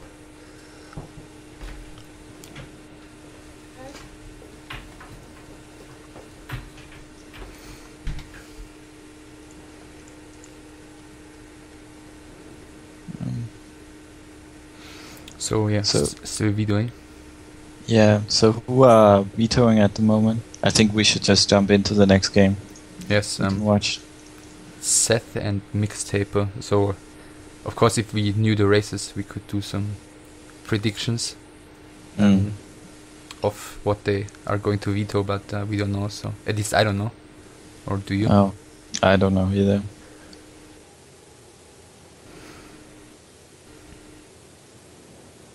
So it's Amazonia or Echoas. It's gonna be Echoas again. Seems to be the map of the day. Yeah. What's it gonna be? I like Secret Valley as well. Yeah, I think it provides really good games. Yeah, in general, I'm a big fan of Twisted Meadows. Yeah. I don't know. That's probably also the map that's the best solo map there is, possibly. Yeah, I think I just really enjoy playing on it, and provided obviously some awesome games. Yeah, and it's been around forever, and yeah. The only thing I don't like to play against on that map is Undead. I just a good Undead is good at cancelling expansion if you get a close position. I think wagon pushes are really strong because they have so much space to move around, and they can get the Zeppelin at your lab that you grabbed in the beginning. So yeah, I feel like that can be really, really difficult. Are you in, by the way? Okay, yeah. Yeah, yeah. Orc versus random. I also like Orc on this map, by the way. It's a really good map to get claws and a stack BM. It's usually what you see on this map. Yeah, of course. I mean, they can just buy them, but let's just wait what the matchup's gonna be first before we make any crazy predictions. Yeah.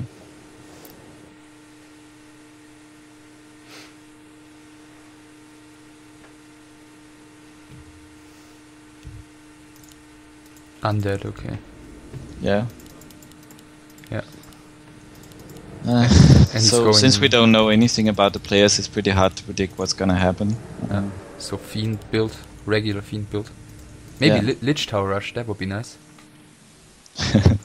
Yeah. But I guess that's not really working anymore these days. No. I feel like this is a good orc map. Would you agree? Against Undead? Yeah, definitely. Like if it gets into the late game, it's one of the best, definitely, just because of the marketplace. But I feel like it really favors early undead pushes, since you don't want to get into the late game, and that it's not like there's the possibility for the undead to catch up creeping later on once they get their tier 3 kicking in. Yeah. So I feel like it favors like pushes with banshees or tier 2 pushes, quick destroyer pushes, stuff like that. Yeah. So in general, it's pretty good for Orc. So let's see. He's starting with second burrow before shop, so completely normal. So there's some... Okay, obviously he doesn't know that he's facing undead. So there's some stuff you can do with like shop before the second burrow. Then you can just creep the one ogre here on top. Yeah, and get a... Yeah, what is it? It drops like a greater healing and a scroll of beast and stuff like that. Yeah.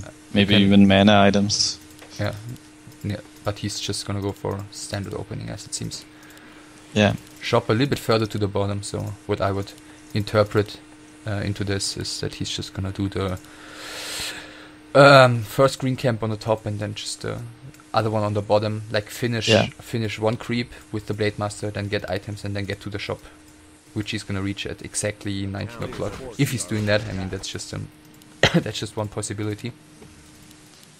I mean, especially against Undead, there's often players often rather head over to the other side of the map and start harassing earlier. Yeah, and the item drops are really important on this map too. He got a ring here, but you can get from all the orange spots, as far as I'm concerned, you can get a Claws of Attack or Gloves of Haste.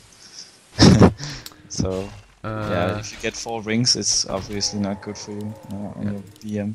But at least you get the chance to buy better items. Yeah. So as I said, he's probably gonna wanna get aggressive earlier here, since he's facing Undead and he's keeping the ring. That's interesting. A player's forces are under attack. It looks like both players here are decent. So let's see. He's probably gonna want to pick the circlet up right now from the shop. Yeah. From the marketplace. Yeah. By the way, can you tell if there's an open entry in the Undead main for the Blade Master to go through there? Looks like it could so. be. Yeah, I think so. Even between the two cigarettes. Yeah. A player's forces are under attack. That's something you never want to make. That mistake, I've lost a couple of games like that. But I think definitely between the graveyard and the cigarette. Yeah. But that was kind of overly excited, I think, by the Orc. He's took quite some damage already, and he's gonna have to sit back and heal at least for a couple of seconds. It may not turn out so bad for him, because he did manage to get the DK to 300 health points, and you can heal so fast with the healing salve. So, and he goes for boots now. Probably gonna wanna creep check him again when he gets the boots.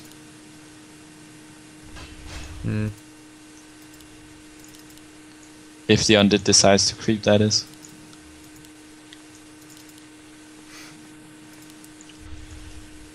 Yeah, he may have waited just a tiny bit too long here. But I think he's gonna get the ogre before the Blade Master. Nah, or is he even gonna? He might just creep the ogre matcher right now. A player's force He's buying a gloves from the market.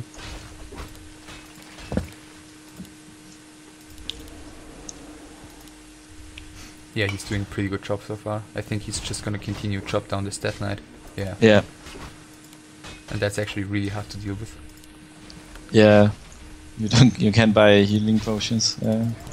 So that Death Knight might just go down with the speed scroll used there. Yeah.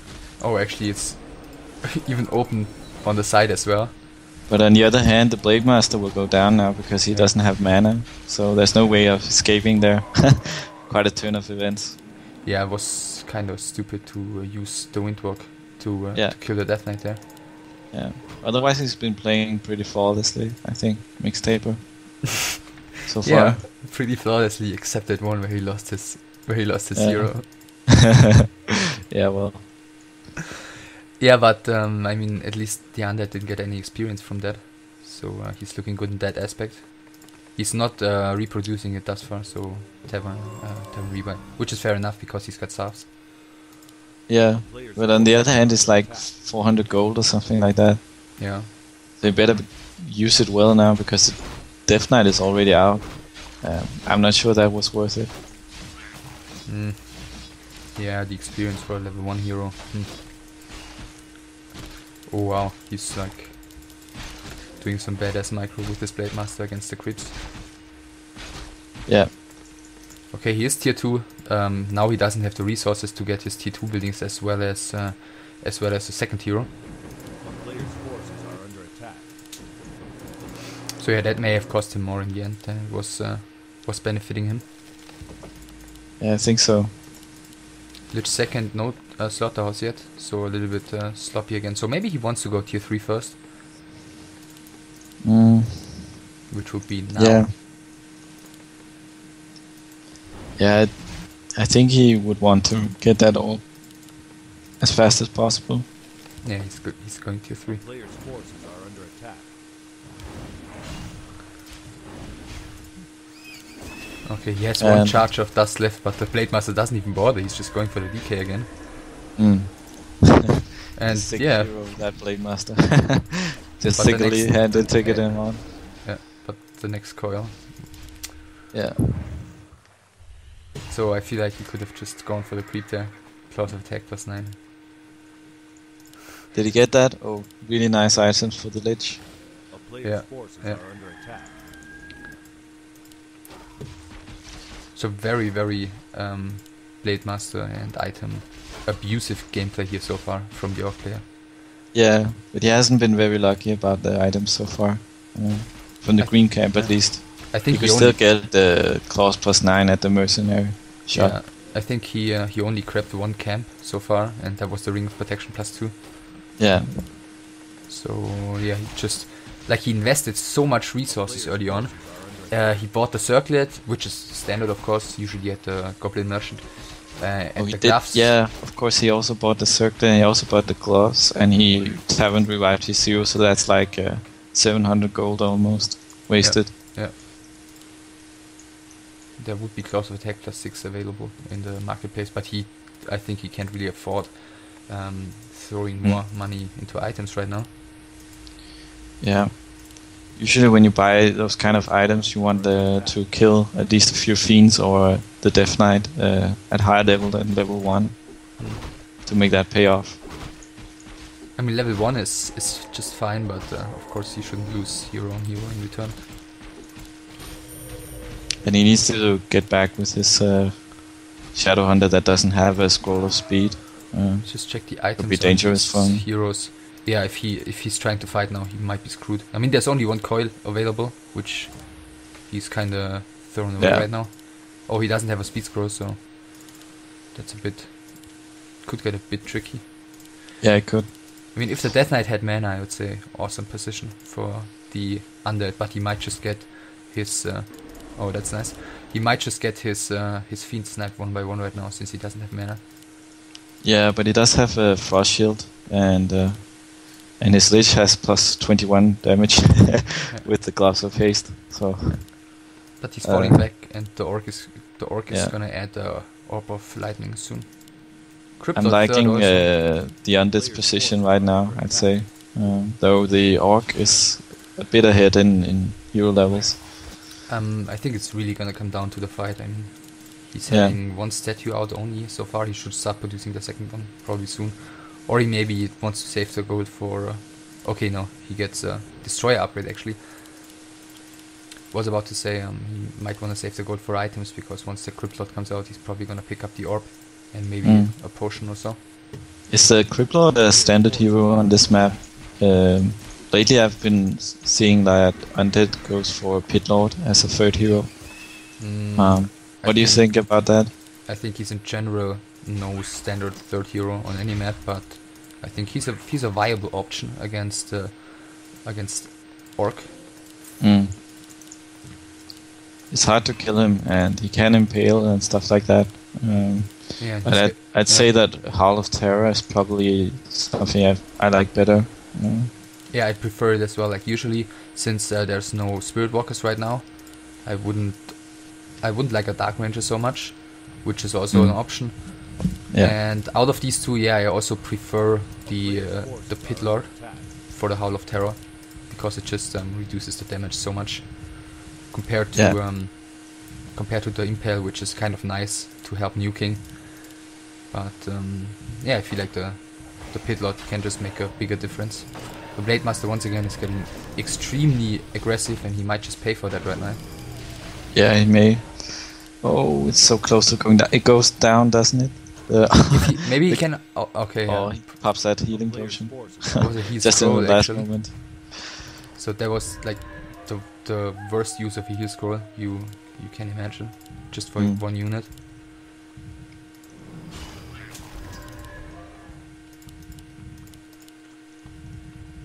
So yeah, 3-1. He's got okay items, except for the Lich, who's got awesome items.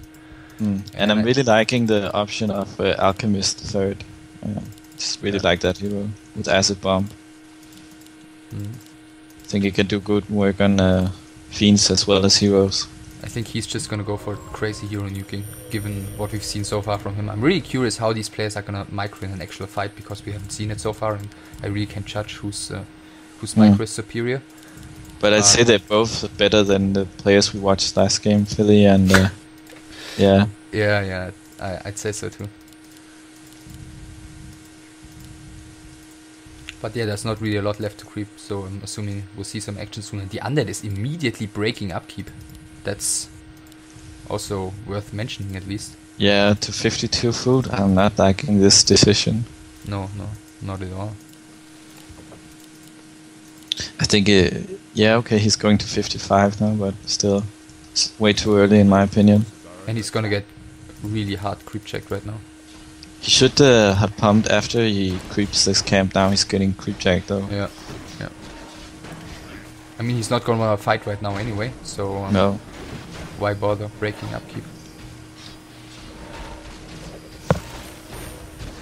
Okay, so he's actually gonna fight, and he's gonna place his Blade Master right in front of the turtle, so she attacks him instead of the Undead units. I really like the placement of the fiends there.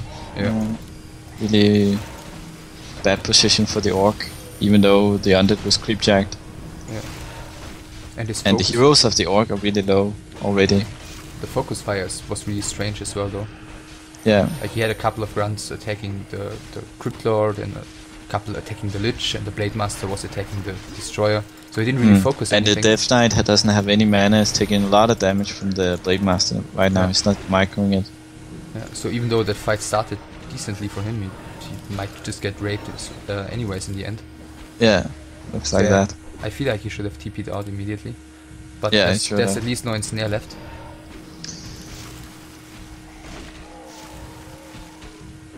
That thing he tried to do with chasing down the Alchemist and the Shadow Hunter ended up hurting him a lot, since the grunts were finally attacking the fiends and the Blade Master was doing work on the Destroyer, so ended up like a bad fight for Seth, even though it looked good for him in the start.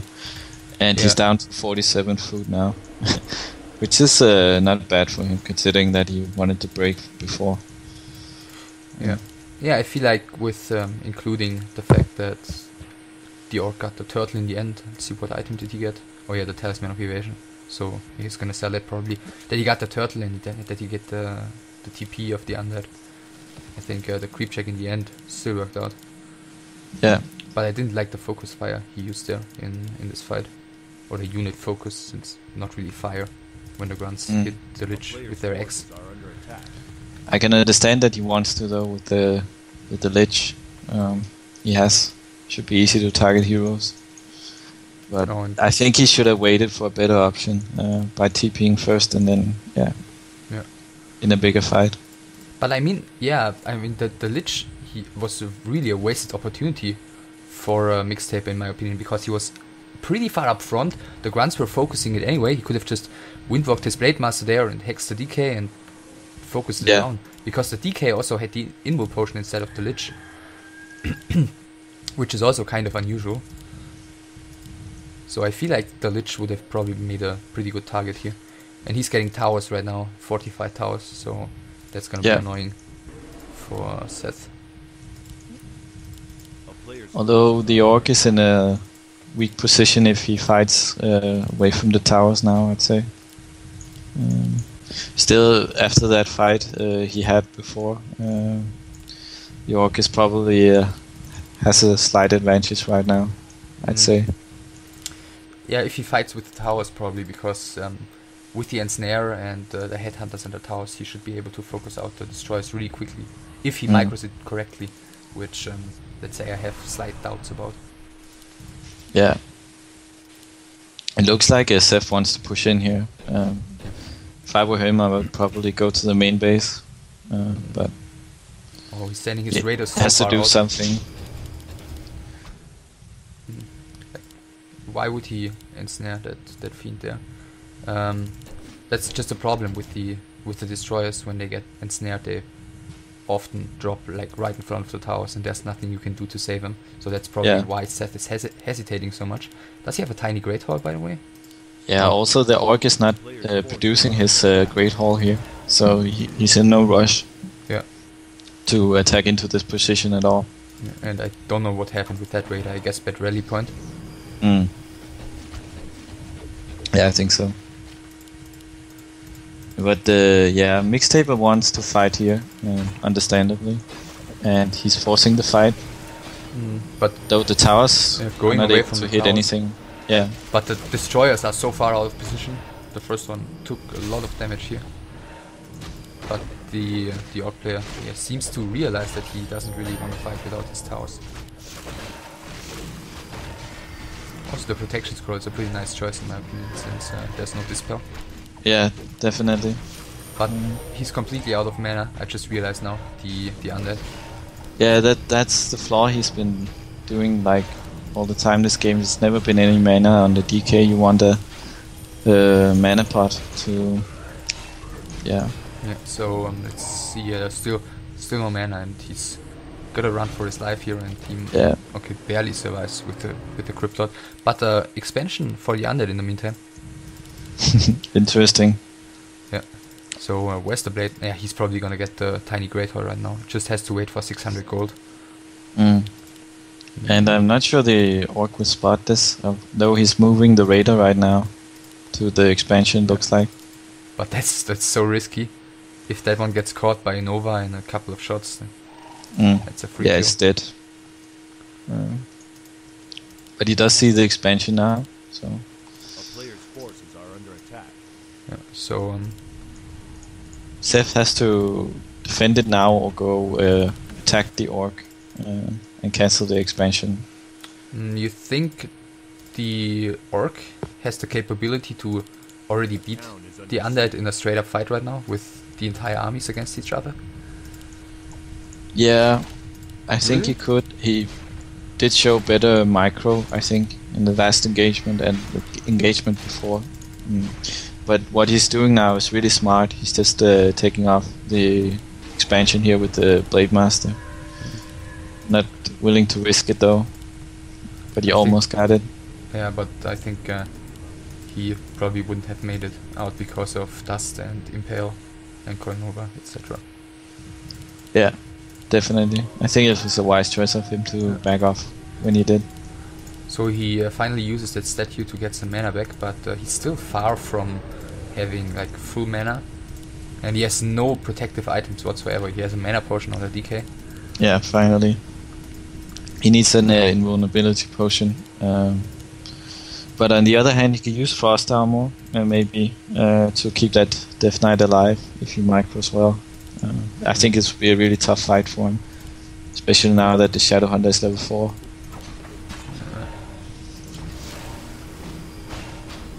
Let's see, first rider goes down immediately. He's always trying to focus those destroyers first, which hasn't been very successful thus far. Yeah. And the Undead is doing a decent job here, taking out the Headhunters one by one. But at the same time giving the Blade Master really... I don't know what he really is the use of the destroyers in this game, because he doesn't have any Spirit Walkers for Link. They're not of old Blade Master. Not the best choice, I'd say. Even Aboms or Worms might be better. Yeah, but he held that rather easily in the end there. Yeah, really nice play by the Undead. But taking the fight in a favorable position for him and keeping that DK away from harm. Yeah, so as the person in the chat here points out, the Blade Master had a TP. He decided to get it instead of the Invo Potion, which probably was because he bought an Invo Potion just before and when he tried to cancel that expansion. But he could have TP'd out there, which he didn't. Yeah. And the Alchemist also dies. So some really nice nuking, but now the fact that he's got no items on his heroes might backfire on the Undead. But yeah, he has no mana on the Death Knight. He has to get back now. Can't take this fight anymore. On the other hand, the Shadow Hunter is also drained on mana, so but he has a really potion. close fight, I feel. Yeah, but he has a potion. But very nice game in general so far. I mean, the early game was a little bit brainless and abusive, but it's really improving right now in my opinion. Really becoming a game worth watching, at least so far. Yeah. And it still seems fairly even, so it's not like the game's gonna end in the next couple of seconds. Yeah, I think they're evenly matched, these two players. I feel like Mixtape did a couple of mistakes, like playing too boldly. Losing heroes and taking fights where he shouldn't have at the Undead expansion, like in that position. I think if a few things had gone differently, it could have really worked out for him. Especially since what you pointed out, the destroyers, which didn't have any mana all the time, and then they're just doing caster damage, like walkers or so. Why are they the primary target for the orc all the time? Like the fiends are much easier kills, or even the heroes, given the fact that he had no protection on them. Don't really see the use of throwing everything on those manaless destroyers. Yeah, and the destroyers, in my opinion, it's just when you don't have any Spirit Walkers anyway that provides Link, you have to get mana on them, otherwise they're like you say, useless. Especially against Berserkers and Blade Master with Orb. So the only thing he can really do is dispel Acid Bomb, but that's one dispel per fight basically. Yeah. So actually this looks very scary, the Organ. Yeah, I'm not liking only 3 fiends for the Undead player right now against 63 food of. So now he needs to drain mana and make use of those destroyers as long as they do a lot of damage. So that's really the position where the Cryptlord can shine. He needs to snipe that Shadow Hunter, and he's going actually for that's it. gonna work out. I think that's gonna. It's really nice. Wow, perfect decision there. Yeah, the Shadow Hunter is really the heart of the army because it heals everything for an orc. So now the Alchemist will go down as well. Yeah, that was some really sloppy positioning here by the orc early on. Yeah, and well played by Seth, targeting the Shadow Hunter there. Yeah, that was the right decision to do that. definitely. was definitely the best thing he could have done. And also, once again, I feel like both these players have expansions. Okay, I mean, their mains have run out, so it's not like they have the crazy gold income. Yeah. But going for this push without making sure your heroes won't die to the first nuke attempt would seem like something rather integral, in my opinion. Yeah, and I feel it's the right call by Seth to attack now. He shouldn't wait for the Shadow Hunter to revive. So let's. But he needs to make sure that he doesn't get his destroyers sniped while he's taking down these towers. But it's only 2 towers. It's not that much, I think. And this time he has mana on his heroes, so he can really work against all these raiders. And his nuke is becoming a real threat to these orc units.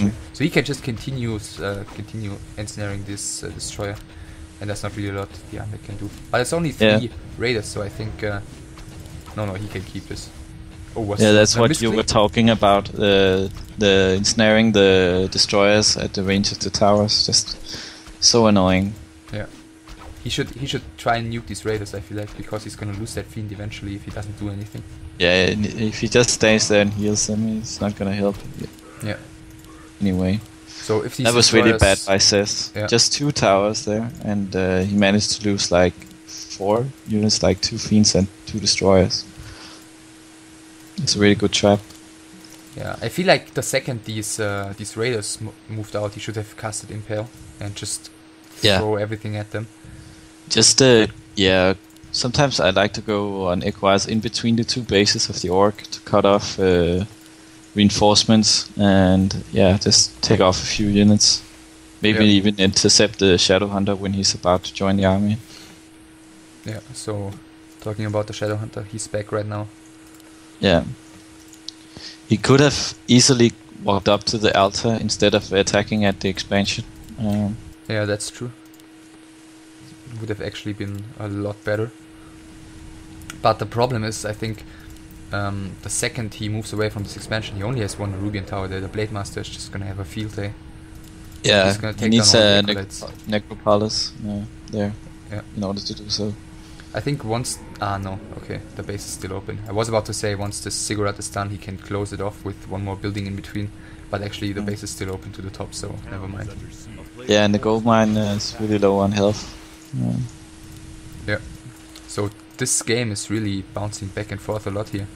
Yeah, it is. And once again, I feel like the orc is ahead. Yeah. Strange thing. Maybe if he gets caught off guard without the Blade Master, could 65 food versus 50. But Impale level 2 is really nice. The Crypt Lord is getting better and better as the game goes. I have the feeling that this game isn't gonna last for a very long time anymore, though. He's adding Thorin right now, and unless he nukes the Shadow Hunter again or kills the Blade Master, something like that. Yeah, the Blade Master, for example, would be possible right now. He doesn't have anything to reveal him. Yeah, and the Shadow Hunter has like 300 mana plus a mana pot, so it's gonna stay alive. Yeah, good work there, impaling the Shadow Hunter while focusing all the units. Seth fighting really well here. Yeah, he's doing a really good job. He with can't his put it focus up fire. for long. I No mana on the Death Knight. I feel like he might be able to snipe the Alchemist again right now. Or the Shadow Hunter. To take down the Shadow Hunter. But he's got Invo Potion, so it might be a bad choice. Yeah. So he might lose a lot here in return for trying that. And transferring that mana potion to the Death Knight, really nice. And healing up the Lich.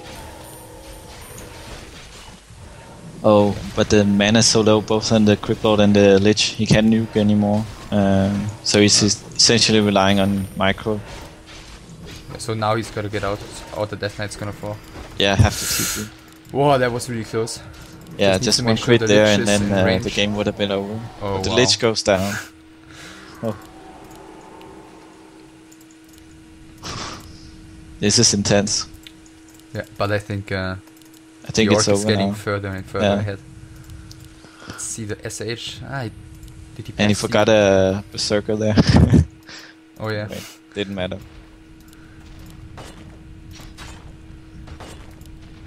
Yeah, I think he's not gonna be able to hold that expansion. No way. See Death Knight. Yeah, without Lich, Yeah. Town is under siege. can't really do anything.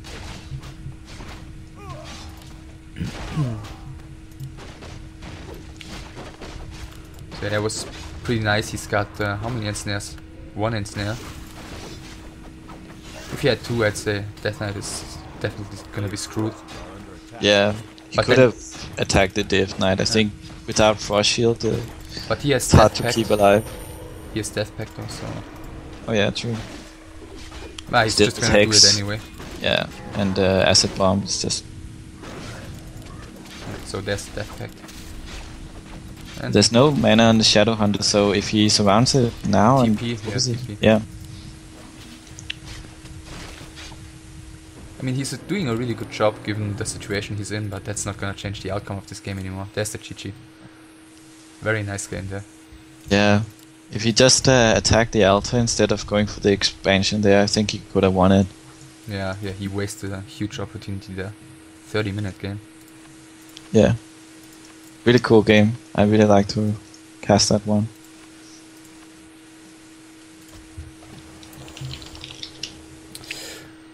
Alright, so let's take a look at the grid again.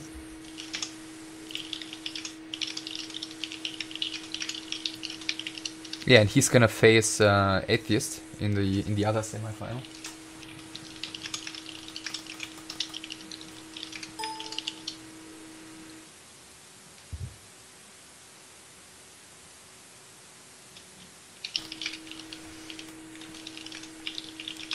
So yeah, someone pointed out in the chat. Actually, it wasn't a pod; it was in his scroll. And actually, what you can do is to outrun the fiend shot. So sometimes when you're in Windwalk, the fiend shot will actually disappear after a while. So there was a tiny chance of the Blade Master actually surviving that when he did that creep check. I think in the bottom right corner in the turtle camp. Yeah, But and that was really close too. yeah, but definitely not a chance worth taking in my opinion. So that was definitely the No. right choice to use the heal scroll there. So we'll see either. Actually, I prefer Mixtape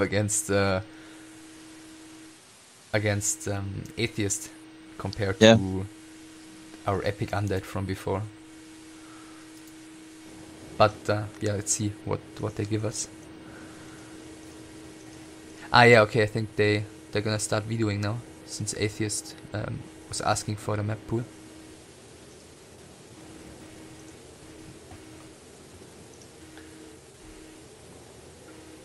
But in those fights, especially the one in the middle, in front of the Yeah. shop, I feel like the undead did a great job of focus firing out the single units of the orc player, Yeah, while just tanking a lot with the Crypt Lord and coiling with the right timing, etc. But his army was just so much smaller.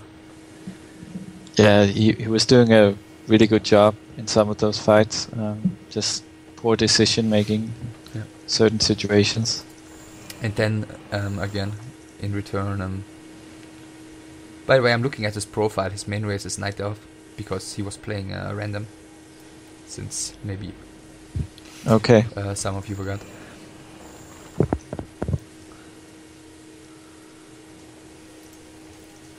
Okay, so we're gonna see a human versus orc next.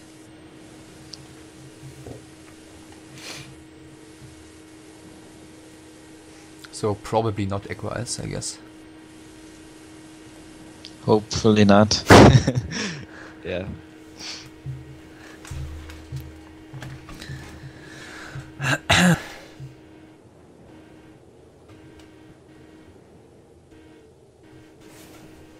Yeah, so okay, Atheist has to start. I think it's always the one on top in the grid who has to start videoing. Alright. Yeah.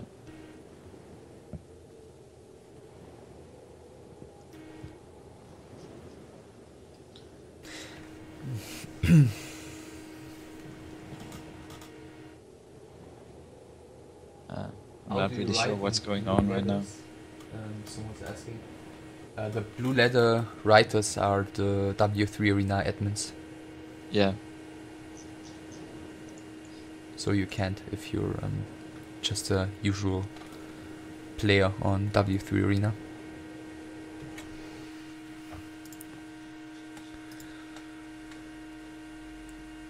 So actually Mixtape is on top in the grid, so I'm not really sure who has to start videoing here.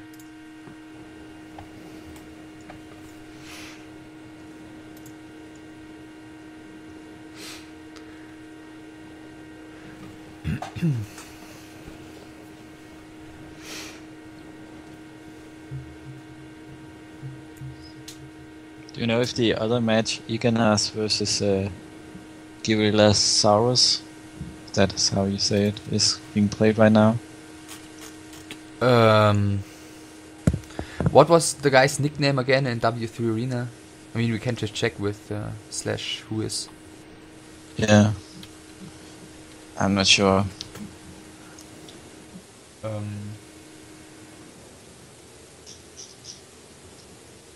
Yeah, I don't know either.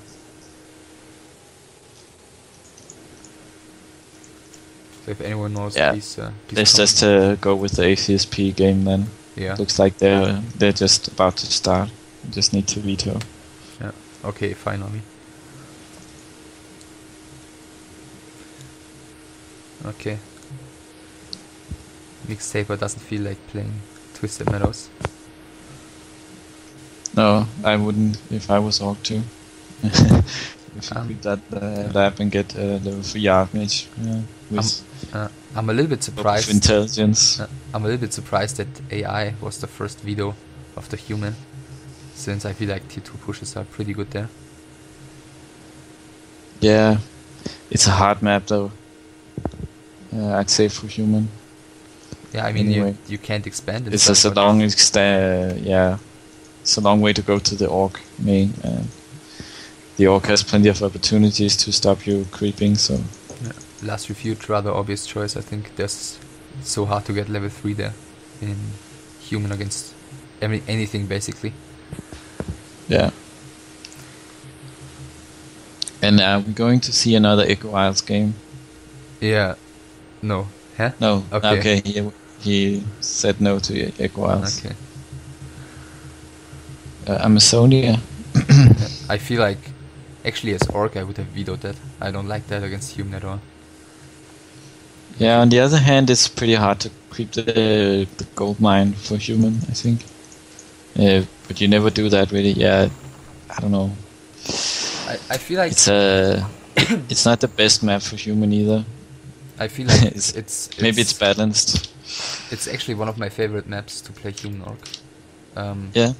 Yeah, because you can get the Archmage level 3 rather easily, and I feel like the Orc players having such a hard time catching up with you all the time. Like something TH used to do when he was in his phase where he destroyed everyone is to go for fast altar like Twisted Meadows and creep the goblin shop first, and then just walk away and creep like the green camp next to that with the Archmage, and at the same time he took his peasants, took his militia and grabbed the laboratory, and he was just creeping everywhere. And the Orc, I feel like if you play that like that and don't make mistakes, the Orc has such a hard time catching up, and you're eventually gonna end up on level 3 extremely quickly. And I feel like from then on it's rather easy to play along on Amazonia. So I feel like if the human player does a perfect job on Amazonia, it's really difficult for the Orc to intercept with that. Yeah, I agree. I guess it's also a good map for Beastmaster harass. If you want to do that into Tower Rush. Yeah. But yeah, you're right. With the green camps and orange camps so close to the main of the human, you have so many opportunities to militia creep while you're out creeping somewhere else at the same time. Yes. Especially with the green camps next to the tavern. You can creep that with the Archmage while creeping the green spots with the militia next to your main. Yes. So that's true. Yeah. It's in general for human, these small green orange camps, a lot of those around the map is good way to get to level 3 fast. Yeah. Depends on the map, always, obviously. I feel like people, non-human players, say the same thing about Secret Valley, that there's like all the green camps around and you can get to level 3 rather easily, but I think in that case it's just not true, because you either have to creep all the green camps basically after the initial orange, or you're gonna have to creep a second orange camp with Yeah, that's the funny army. though, because on Secret Valley I never get to level 3 versus a good orc. Yeah. It's really hard to do. Yeah, you can do some sneaky stuff like get a staff and then just lure the orc to basically one corner of the map and then get you militia, for example, to your natural expansion in the meantime and staff over. But regularly, yeah, I feel like it's really hard to do that. Yeah, you can, for example, if you try to cancel that third borrow, the orc usually does before they hit tier 2 and want to get the second euro. You can hit that and then you can staff to, for example, the gold mine at the Secret Valley and creep that. But yeah, you'll have to be really good at multitasking for that to work. Yeah. What's really awesome is if they lose their scout PN to you, then you can just creep the orange and you're instantly level 2, and you can just go across the map and start chewing down their third burrow all the time. Yeah. It's like if that happens, I'm just happy. So someone needs to be kicked, but I'm not sure who's it gonna be. Okay. I think they held him, so it's gonna be some random guy.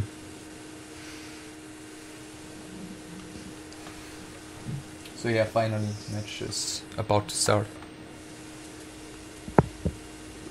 I have the highest ping of all players in the match. How much is your ping at? 38. 38, okay. So, still not too bad. That's a relatively good ping. I'm surprised that people's connection are so good. Yeah. Anyway, Mixtape against ACSP should be interesting. Both seem like really strong micro-intensive players. But I feel like ATSP might be smarter in his micro, whereas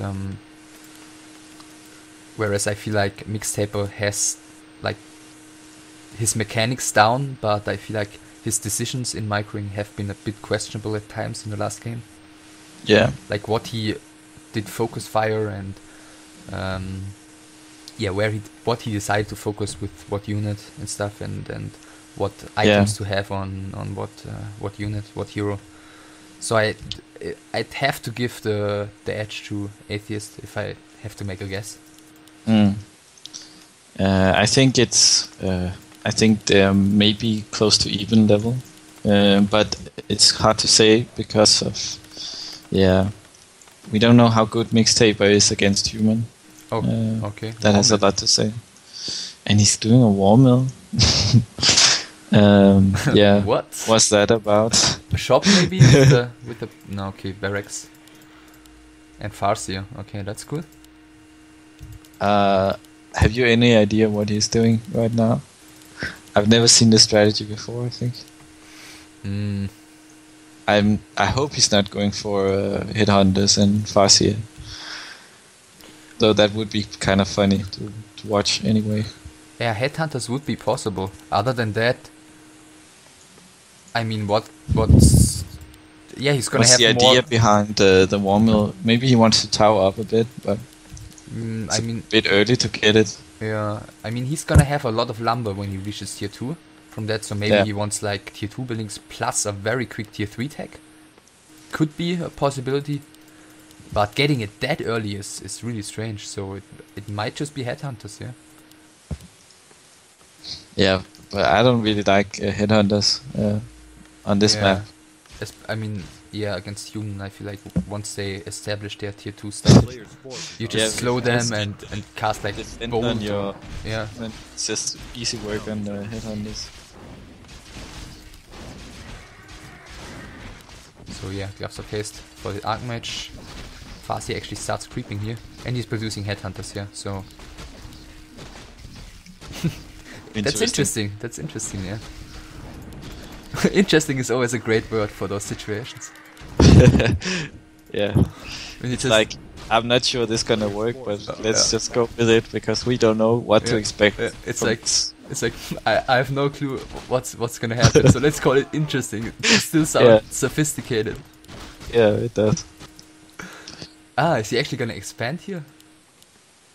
Yes, he is. Wow. He didn't. I presume it's because he didn't see any scout or any blade master, so he just thinks that he's free to do so, and looks like he is. I'm surprised that the Mixtaper didn't go for just one PN scout. But that expansion might not I mean, he doesn't. be easy to held against an Farseer. I think Farseer is really great at harassing, so. I mean, it doesn't necessarily have to. I think he can also. Yeah, I think he's pulling back. He just wanted to creep the level 3 as quickly as possible here. And he can still just do a normal tech. I mean, he can buy items right now and then just crush the burrows and stuff. Crush the headhunters in that case. Yeah. And until that town chieftain gets out of that altar, I'm gonna get the edge to ACSP. Oh, that's... Headhunters are just so weak against the footmen. Yeah, huge edge actually. Let's see. It's not getting defend or anything, but he's just raping those without defend. Yeah. Does lose one footman there though. And I feel like Mixtaper should get a scroll of speed at least to deal with this. He doesn't have a shop, so... Doesn't have a shop either. Oh my god. Are we watching someone play from Reign of Chaos or something like this? I'm not sure. Yeah, that's true actually. I think in Reign of Chaos that was quite popular, wasn't it? Yeah. It's good for creeping anyway. With the headhunters and Farsi, of course. But water elementals are also pretty good at creeping, I'd say. He's putting a lot of emphasis on taking down this Farsi though. I feel like the headhunters make the much easier targets.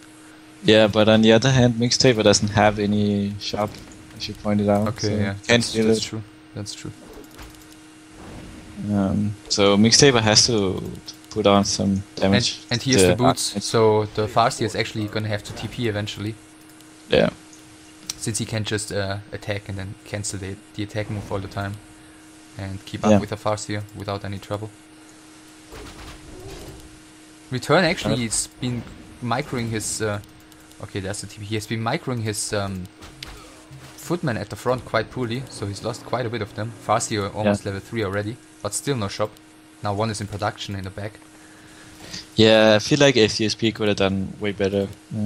Yeah. Way more damage in that engagement. But if he sees the shop, he could easily cancel it.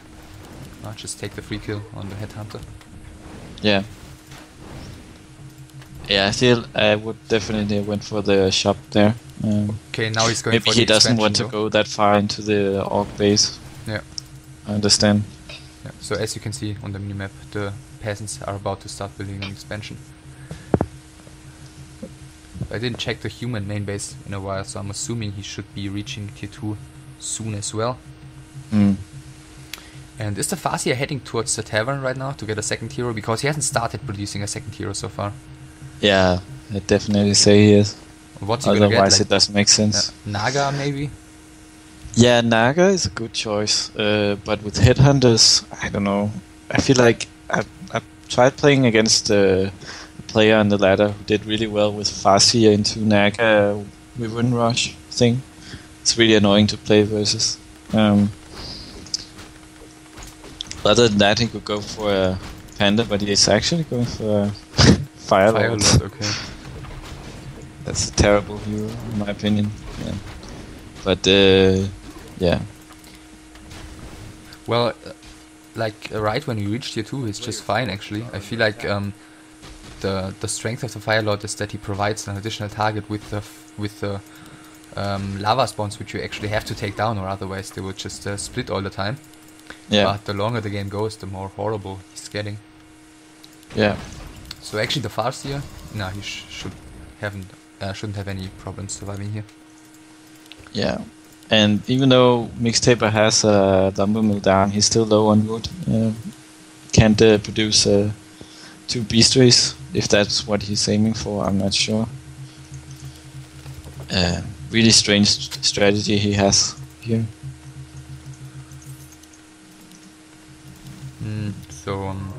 Yeah, the expansion is probably gonna come up rather And the unchallenged. peons are mining at so far away from the lumber mill. Yeah, it's really odd.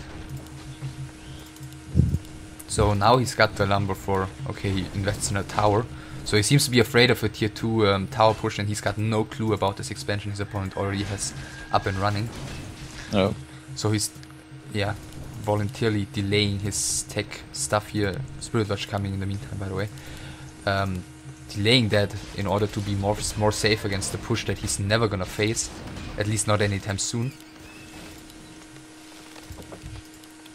And yeah, Mountain King is out, second Arcane is coming, and as I said in the beginning, once the human has his tier 2 established, this composition of Mixtaper is going to fall completely flat.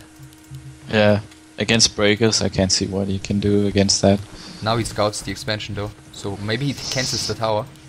Yeah, and yeah, I'm just not liking at all the strategy he's going for. Spirit Lodge now with Headhunters and yeah, Katas. Oh yeah, first demolition. So he's fully prepared for a tier 2 tower rush, which is completely useless in this case. Oh wow, and immediately losing that demolition. Yeah. And yeah, the human can just snipe those 2 headhunters probably, and then he can leave again. Just build on his advantage. Yeah. The water elementals are such a menace. So yeah, I don't really see him achieving anything here right now, so yeah, he's pulling back rightfully. So yeah, first casters are already out chilling in the human main base, and I'm assuming in not too long from now he should be able to really give the Orc a hard time. Yeah. Second Also demolition getting is out. away with the heroes there. He can just bring his casters right now and cast slow and oh, that was actually rather close. Yeah, it was. And he also has to use 2 healing potions, but on the other hand, the expansion has already paid for that. So Yeah. And there's the slow, and he's got 1 more. And the Farsi actually doesn't have a TP. And he's got two bolts as well, so the Farsi is probably screwed. yeah, GG. Alright, not exactly what we expected from this game. No. I don't know what that was. So Atheist is moving on to the finals. Yeah.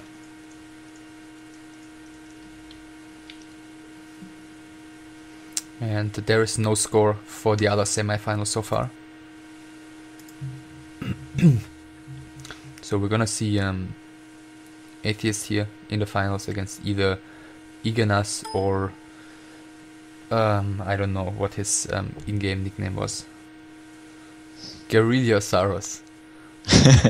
That's a really cool game nickname. So makes me smile every time I have to read it.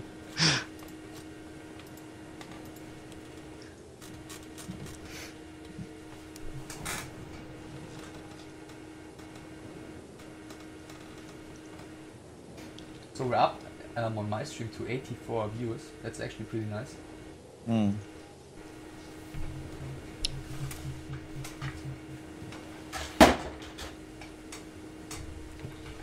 "84 people want to hear us talk about these epic games."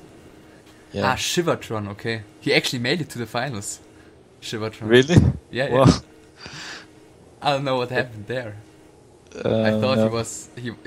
he would have lost against Philly in like Yeah. the quarterfinals. And he played terrible in that first game. Yeah. So I'm expecting the finals to be not that close. Yeah. It should be a best of 3, I think. There's also going to be a semifinals, I guess. I don't know who's playing that. Just check the bracket. Okay, so he's he might be watching. Shivon. Oh, okay. They already played the last semifinals. He said, Okay. I don't think I was losing the first game. So sorry, forgot to change that. So he might be listening in. I'm not sure. Yeah, I mean, Philly had a shitload of towers, and He was tier 3 and at the same he was getting tier 3. He had a bank, I think, and the undead had like 2-1 heroes, and no, I think the destroy upgrade on the way. yeah, And it looked really, really bad for the undead, to say the least. let's I say couldn't see any way yeah. back for him in that game. Say the way he broke Philly's expansion the second game, there was no way that could have happened in the first game. No. With only his towers, he would have held that expansion, even without his archmage and stuff. Yeah. So, well, you could say there was maybe a slight chance, but Philly was definitely way ahead in that game.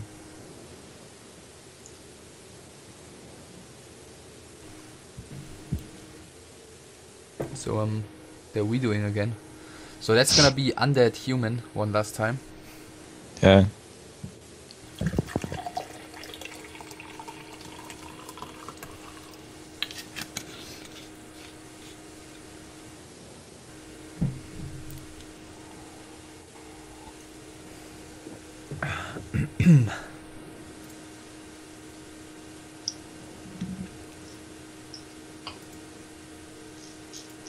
But they don't seem to start videoing yet. No.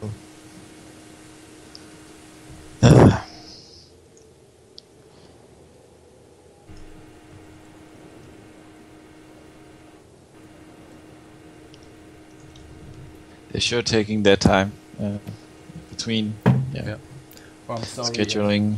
I missed that question. So, will you be casting more of these in the future? Maybe. I don't know. For me, it's the first time ever streaming or casting anything live. So, yeah, it's been quite fun. So, I'm not always. I don't always have the time on Saturdays, but there's certainly a possibility that I'm gonna repeat that.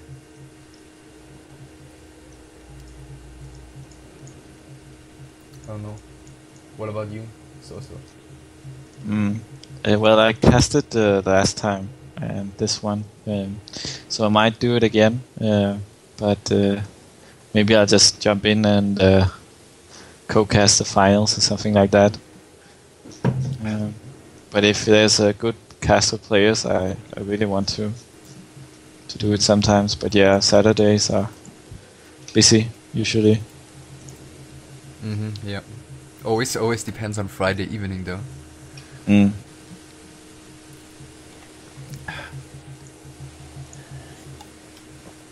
Alright, so Amazonia, Echo Isles, Secret Valley and Twisted Meadows are left. And no Echo Isles again. Yeah, he doesn't like Echo Isles. Atheist. I'd like to see Twisted Meadows. Like I expansions. can't believe he vetoes Echo Isles as human versus undead, but maybe Shivon is playing other races I think. against human. Yeah, right. He was random, right? Shivon. Yeah. That's true. Yeah. Yeah, I want Twisted Meadows. I want just. I want to see tanks and mortar teams and zappers. And just explosions all over the place. I want to see a really lame game with a lot of towers, to be honest. Did you manage to join it? Not yet. Is it full? Yeah, I'm just gonna... Yeah, just what is it your account is? I can't remember. try in my rock.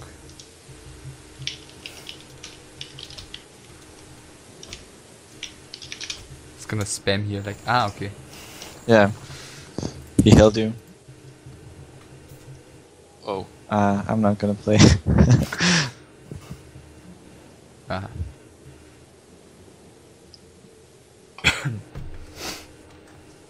would like to have my revenge against ATSP from the last ladder game. Yeah, he usually. I don't think I would stand a chance though. Yeah, he usually wins against me pretty clearly. But Yeah. yeah, I'm not really. I'm not in good shape. Yeah, I'm not really the kind of player who gets far in these tournaments. And Atheist was actually knocked out at the last tournament. Pretty surprisingly, he lost a game where he didn't play well, where he had been playing really well all the other games. Okay. But that's past. Yeah, it's kind of. Yeah, he's kind of made a name in that aspect already. I mean, he's been playing these amateur tournaments for a really long time. I mean, back in the Fit for Gaming nights and stuff, he was always playing, and the Sutek Cup as well for years. Atheist has always participated. Yeah. So he's really been in a lot of those tournaments. I think the Sutek Cup once in a while he made it to round 5 or even the grid. Yeah.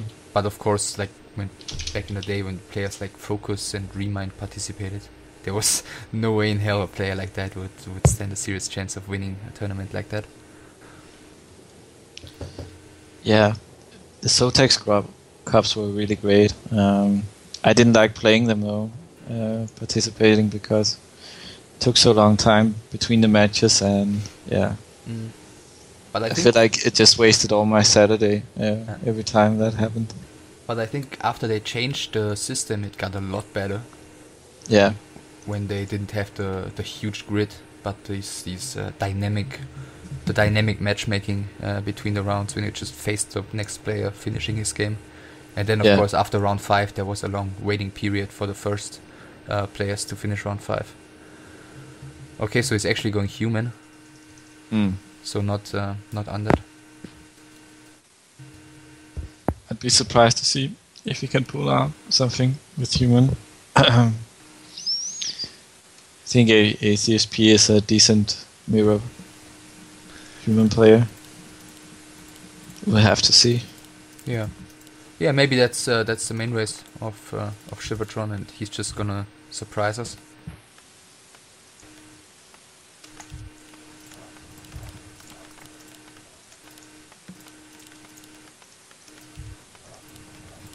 So yeah, I guess standard opening from both.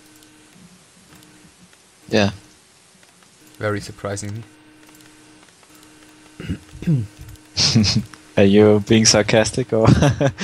I'm never sarcastic. Okay. A little bit strange. Just checking to make sure. Yeah. A little bit strange that Shivon builds his altar on the left-hand side instead of right in front of the camp, which he's probably gonna creep. And I think if he screws up, his Archmage could get stuck in between the altar and the forest. Yeah, but if you just flag that, there's no way it's going to. Yeah, but it happens once in a while. It happens, so. Yeah, it's could never where I want to play my altar though. Yeah, I'd like to place it a bit more outside, I guess. Yeah, just always placing it on the right hand side of the town hall, just to save like a little bit of time. The building placements for Inhuman Mirror are quite important, because it usually ends with a level 3 Archmage harassing your main while your level 3 Archmage is harassing the others main. So it's so multitasking heavy, the Human Mirror. It's insane. Like usually the Human Mirrors I play on W3 Arena, they are just decided during that harassment phase, because one player is usually just ahead skill-wise in his multitasking. And he's just able to do so much more damage than the other one. Yeah. Very often that happens. So actually he's going to the top here. Yeah. Not a bad decision in my opinion. You can go to the human right after that and creep the orange and green camps with the militia while you're attacking. Yeah. But the downside to it is that it's a bit heavier camp to creep, and it takes a lot of wood to do so. Yeah, and also, of course, if the opponent is just coming with the right timing to harass you and creep checks you on top of that, then you're just completely screwed. Mm. And it's a long distance though from the human to here, so. But the building placement is very unique. Yeah, from Cybertron. Yeah, I mean that arcane tower outside, ready to getting sniped by footmen. Yeah, so I really don't like that building So placement he's done. So Atheist is gonna do the same thing he did earlier against the Orc. I'm Yeah. assuming probably no X-Pro again. Just getting level 3 and well, the base is wide open, the arcane tower, there's no way he can repair that in time. Unless his army obviously is right there waiting for the opponent. He's even getting a second one here right in the front. Yeah. I mean, as long as he plays passive and he's always ready to defend his base with those towers to assist him, then it's just fine. But the second he's out on the map and he gets caught off guard, these towers are just screwed. Yeah, I'm also surprised that none of the players went for a footman scout in the start of the game to see where the other is creeping. Yeah. Because now ATSP is just allowed to get level 3 for free. Yeah. I feel like a lot of humans don't send a scout militia early on anymore. That's kind of out of fashion in the Yeah, but I feel like it's always worth it to know where the other human is creeping. Yeah. It's just really important to know in terms of how you creep and when you're going to strike and stuff like that. You want to have that scouting information. Yeah. But footman is just a lot more beefy than militia, which turns into a peasant eventually, and it's pretty much free XP. Yeah, and you should never go too close with that footman either. Just keep it at a distance and check what he's doing. But right now I'm not liking Shivotron's position. Already the Archmage is down to 200 health, and he's got the he boots, did get that boost, so he should be safe. I mean, Atheist had the better creep route. His tech is a bit later compared to his opponents, but I feel like he's that's really making up for that right now. Because he went for that gold mine. Yeah. Creep. But actually, I think he did a bit of damage against the Archmage, but he didn't really kill anything. No. If you look at his experience, he may have killed like a peasant or so, or a water elemental maybe, but he didn't really do a lot of damage. And what's more important though is that he denied the Archmage from getting to level 3. Yeah, but he's gonna get that now. So.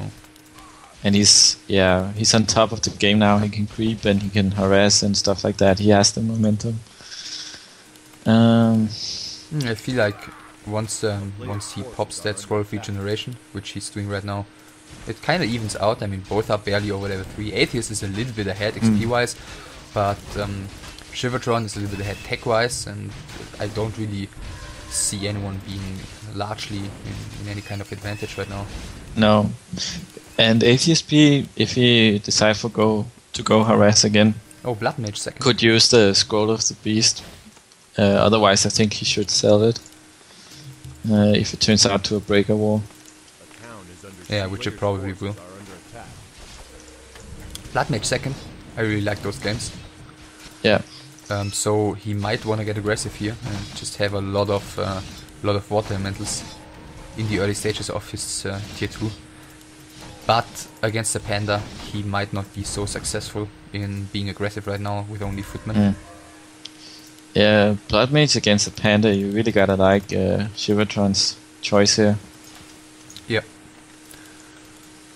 And he could go for the gold mine now. I think he should creep that. Yeah. But he hasn't been scouting that well where ACSP is creeping and stuff like that. You can tell that ACSP is walking around with the footmen.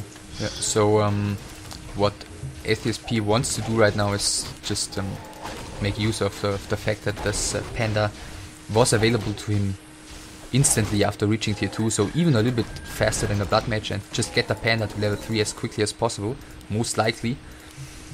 Or creep check if he sees him here, but theoretically the plan is to to get the panda to level 3 as quickly as possible, faster than your opponent can get his second hero to level 3, and just capitalize on that by having a fight with proper timing. But I think he may have just changed his plans, seen what his opponent has just done.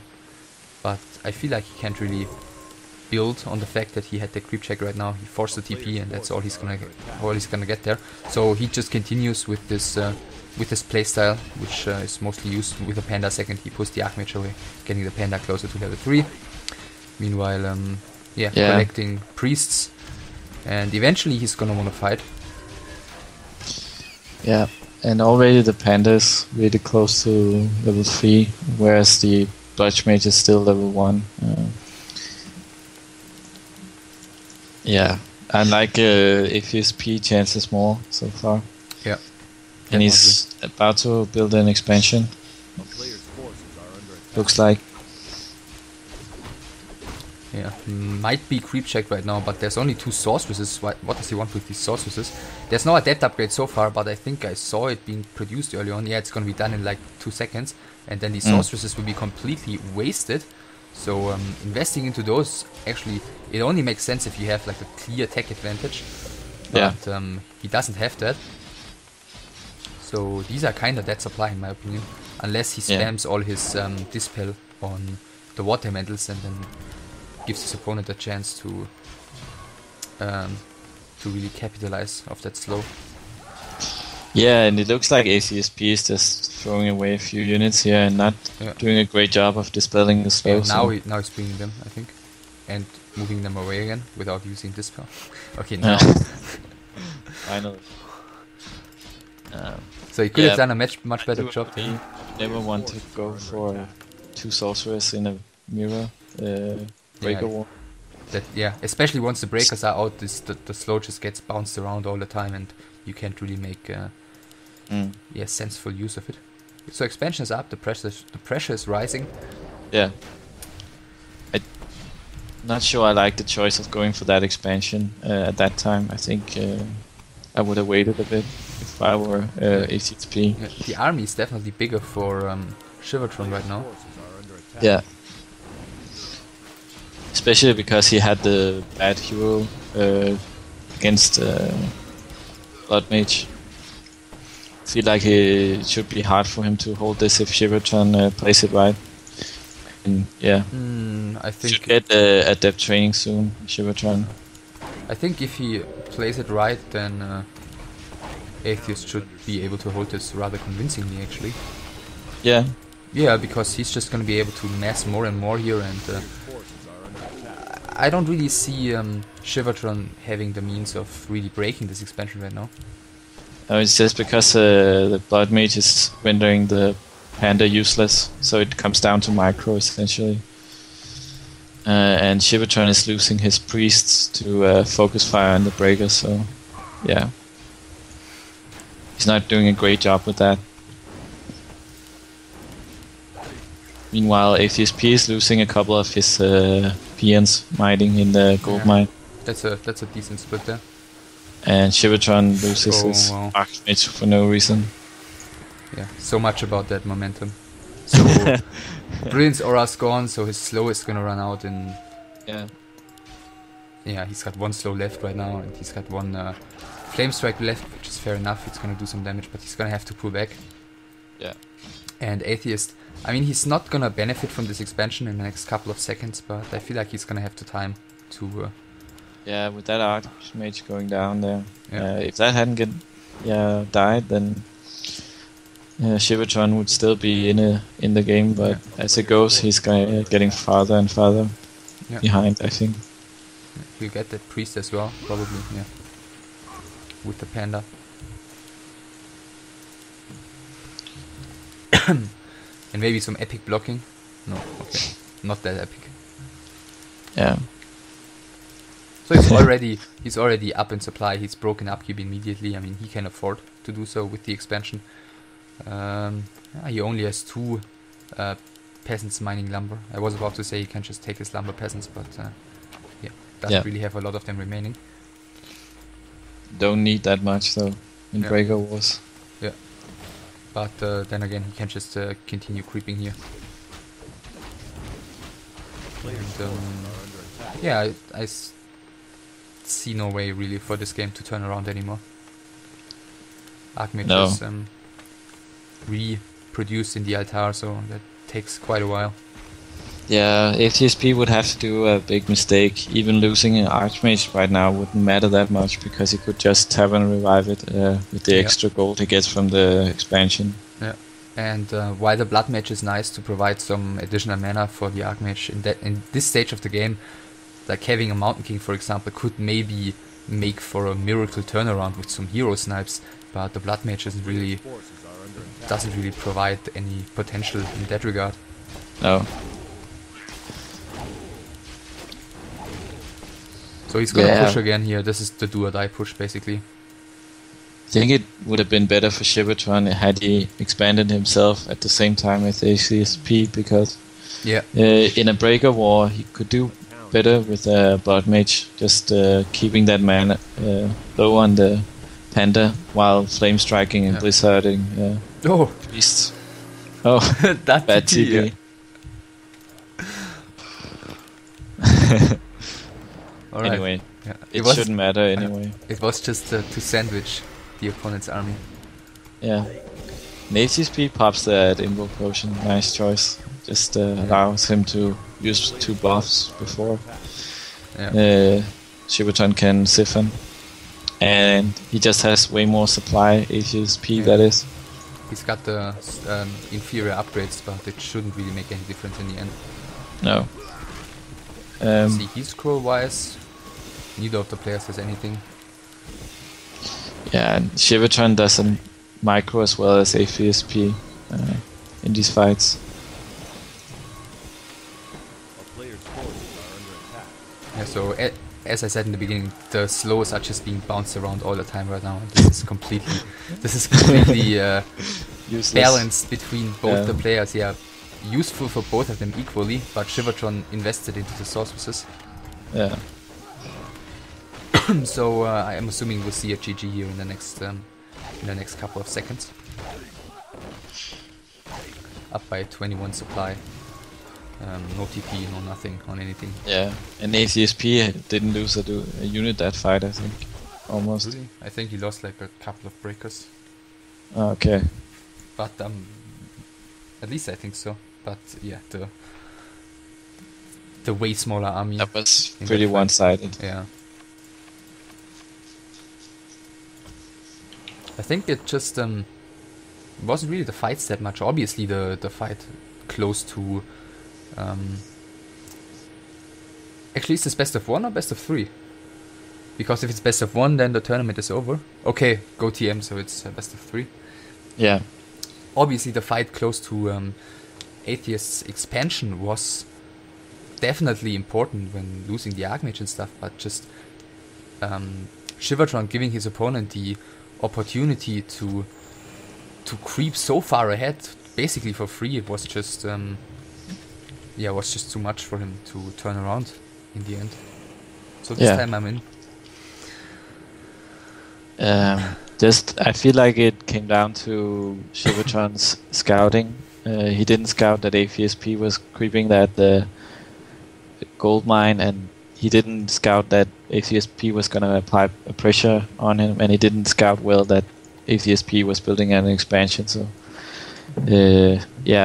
ATSP had the better creeping pattern as well as better game sense, if you can say that. Yeah, and better micro. Yeah, too. So I would be hugely surprised if we saw anything else than a 2-0 victory for Atheist here. Yeah, if he keeps playing like he has. Actually, as casters, I think we're supposed to build some tension. But I'm really pessimistic that's gonna happen here. Shivon hasn't really impressed me at all. Yeah. Just doing a little bit of dancing with his peasants here in the beginning. Yeah, that's always nice to see as a cast. Yeah, and he's actually in the worst spawn position. Excuse me? They're not power building. Okay, Atheist is not power building the altar. Yeah, but I think he's not gonna get harassed early on. So yeah, I don't see Shivon getting level 3 here way faster and capitalizing on it with the fast altar. I gotta like ACSP's spawn as well, close to that mercenary camp. Yeah, but then again, he's not doing fast altar, so it's not like he's gonna do some harassment early on. At least I'm assuming. I mean, he's gonna realize this, what the spawning positions are once this militia arrives at his base. Yeah. But still, I don't see him. I don't see him really going for harassment early on. No, I mean he's gonna creep the lab, but after that he wants to get level 3, so he has to creep the shop. But the mercenary shop is way better creep in Human Mirror on this map. Yeah. Yep. So yeah, Archmage about to come out. I'm curious how many militia he's gonna take here. Probably 6, since he sent a scout early on. Yeah, you need at least 6 to creep the lab. Yeah, I actually take 7 because I'm quite horrible at creeping it. Yeah. Okay, is he going like Blizzard harassment or something? Yeah, he is.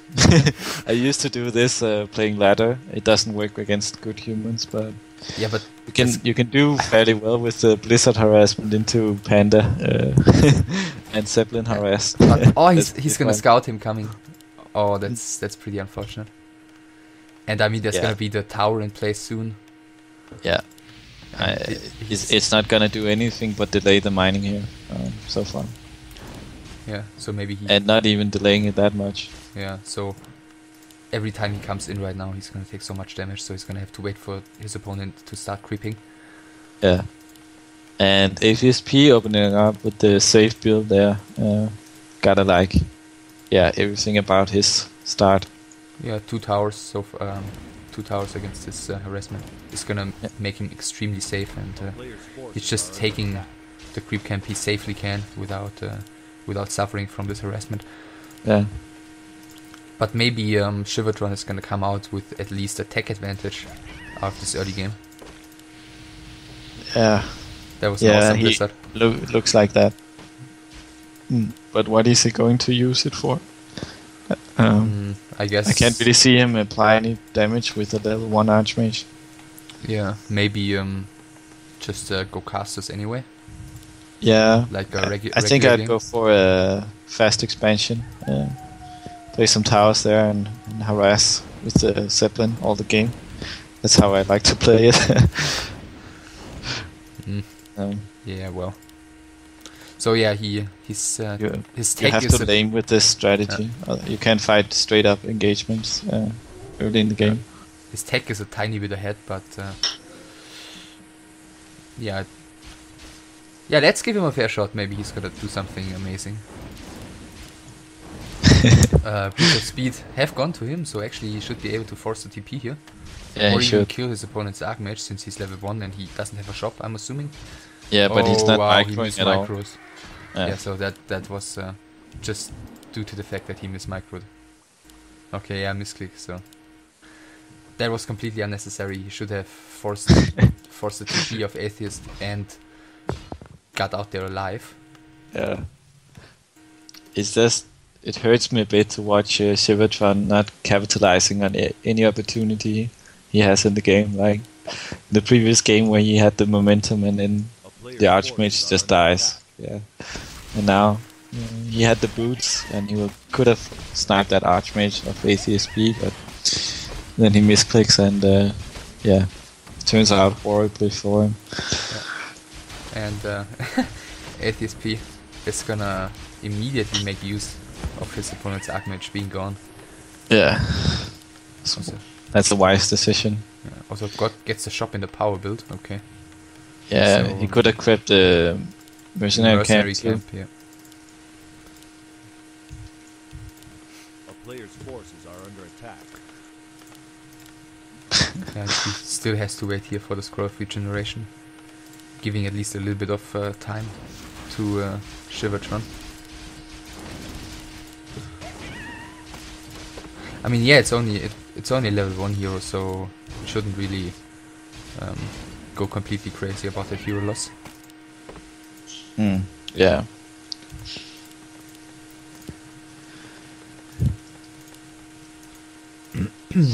And now he can get the panda. I assume he's getting a panda. Yep. Yeah. Awesome read. Okay, so Giliasaurus is Shivon, apparently. I think we figured that out quite a while ago. Yeah, okay. I didn't notice. Anyway. I'm just smiling every time I see Shivon play. I think it's really entertaining to cast. Yeah. Alright, so Tier 2 reached here and MK second this time for Atheist. Yeah. And he's wasting a lot of time on chasing this Archmage down when he has the panda. He could have used that for getting up in an expansion. But yeah. That is denied from Atheist P. Now Atheist P has his tech up and he is about to get a breaker, so he can pretty much go for what he likes. He can attack Shivon with that Archmage and Mountain King, or he can set up an expansion and take the game to a later stage. I think he's gonna feel Atheist is probably gonna feel pretty confident with his position right now. I mean, a level 1 panda in these engagements is a lot less useful than a level 1 Mountain King. Yeah, it's so easy to avoid the Blizzard. Our players' forces are under attack. Yeah, so we see Atheist is taking the big orange camp, whereas at the same time Shivon is getting the tiniest camp on the entire map. Yeah, but he's creeping that gold mine, so maybe he can get that up, but although he doesn't have any wood. Yeah. He even had to delay his second Arcane Sanctum by a lot and not do power build on that one just because of his lumber problems. Yeah. So Archmage almost level 3 here, MK on his way to level 2. And yeah, I'm assuming a creep check is about to come up and we're gonna see this a should couple be of dead terrible footmen. for Shivon. Yeah, maybe just TP. He could lose the Archmage also if he's not careful. Yeah, but I think Atheist can just snipe out unit after unit. Maybe the panda eventually. He should just TP. I think there's nothing he can gain in this fight. No, he's just gonna lose more and more stuff. Even losing that priest almost. Yeah, so that was the best he could make out of that situation. He just has to try and stay calm and passive and creep if he's allowed to, and try to gather a sufficient army here. Yeah. But I have the feeling that Atheist is not necessarily gonna wanna allow that. No. He should lose his Medisha up here now. Finally he's using them, but so easily to just snipe off priest with a bolt. Which is really great because the longer the periods between these fights are, the stronger these priests get because they get more mana, and if he just kills the priest and sets his opponent back to only the reinforcing priests with low mana, they will be a lot less useful than the priests of Atheist in upcoming fights.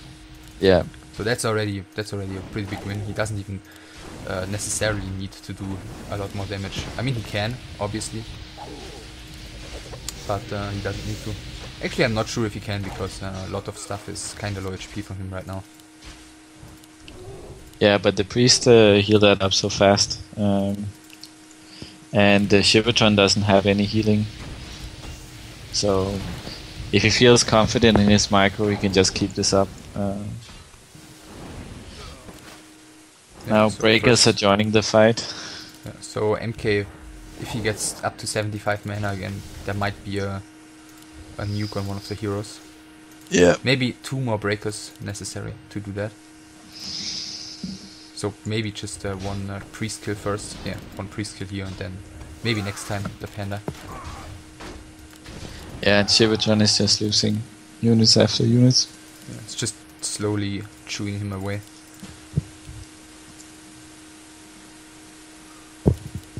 Shivatron, not bad micro. Not sure how this is meant. Not bad as in zTsoso, or Maybe not bad as in sarcastically not bad. A Could player's be. forces are under attack. could be. And Atheist is going for the red camp, whereas Shivatron is going for the lab. He should have done that way earlier. It's So really he's- important for that strategy he's going for to get that lab, because it allows him to get that Zeppelin to harass while he can get up an expansion and get some towers up. But yeah, actually the first player to get an expansion here. Wow, Staff of Silence. The first player to get an expansion here would be Atheist. Mm. Yeah. And quite frankly, I don't think the game is going to last long Yeah. enough for the strategy here to really come into play with harassing the opponent's base.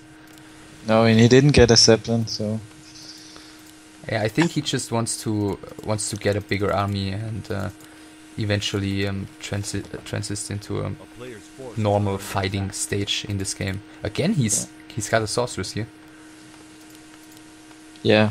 That's maybe I don't know. Against Mountain King, you can get adept as well and cast invisibility. which He's is- getting a second one as well. yeah. I don't want to be too harsh here, but that is not going to do anything. It's just, a waste of Yeah. supplying gold. But he's getting the adept upgrade now, so he's not gonna use that for slow. So just invisibility because of Mountain King and Oh, bolts okay. around, Yeah. etc. So that might be useful. But then again, if the opponent pays attention and he just keeps us around close and casts a dispel in the area, then the invisibility will just be completely negated. Yeah, But you know, you need to pay attention and hold position and stuff to really make that work. in those situations I would probably go for a Zeppelin instead to save the heroes, but I can understand why he wants to get invisibility. Yeah, Zeppelin is actually quite true. I feel like that's a bit underused in Human Mirror, at least in those breaker wars, Yeah, where it can be really beneficial. Quite a lot of HP items here for Shivatron.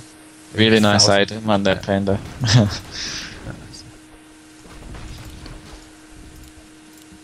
Anyway, Atheist Pierce is chewing all the good camps away. You got the two shops and I think this mercenary camp, and then there's only one left on his side. So So there's the invisibility. yeah. Wasn't of any use for him, but well, at least he didn't get his heroes killed here. So it seems like Yeah. it's gonna start harassing right now. Yeah, but he can't get inside the base, so it's not really gonna do a lot. Oh yeah, that's kind of horrible. Oh yeah, he's got the magic sentry upgrade. Yeah.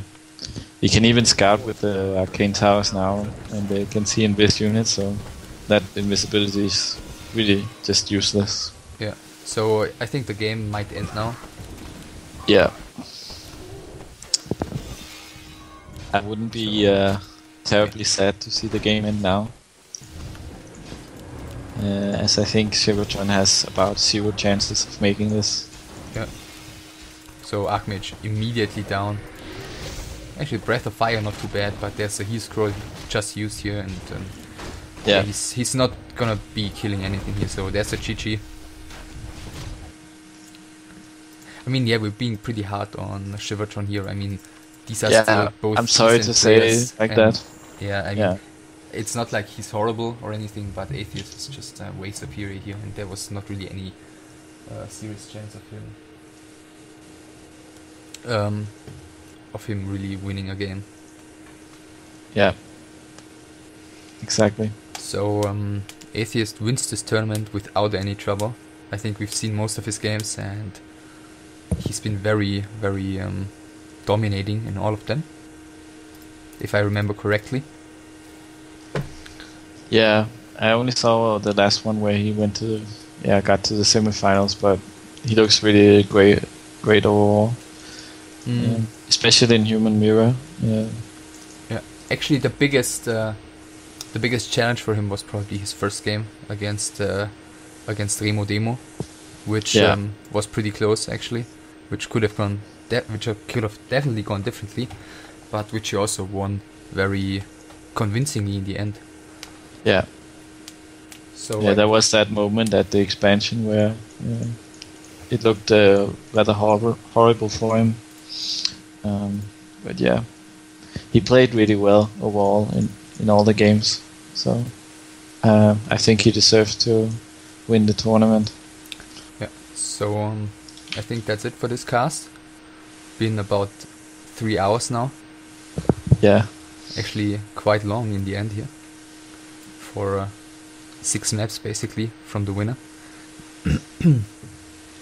Yeah. So thanks everyone for watching. As I said earlier, we might repeat this eventually. And do you have anything to say? No, except thanks for casting, and make sure to follow us on Twitch, and we'll bring some more games for you guys maybe in the future. Oh yeah, right. Also follow me on YouTube, obviously youtube.com/user/ITrainHum. And as we said, thanks for watching. We see you. Bye.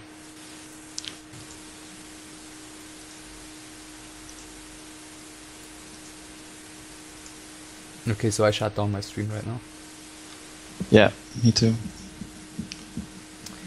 Yeah, over 100 viewers. That was nice. It's really tough to cast though.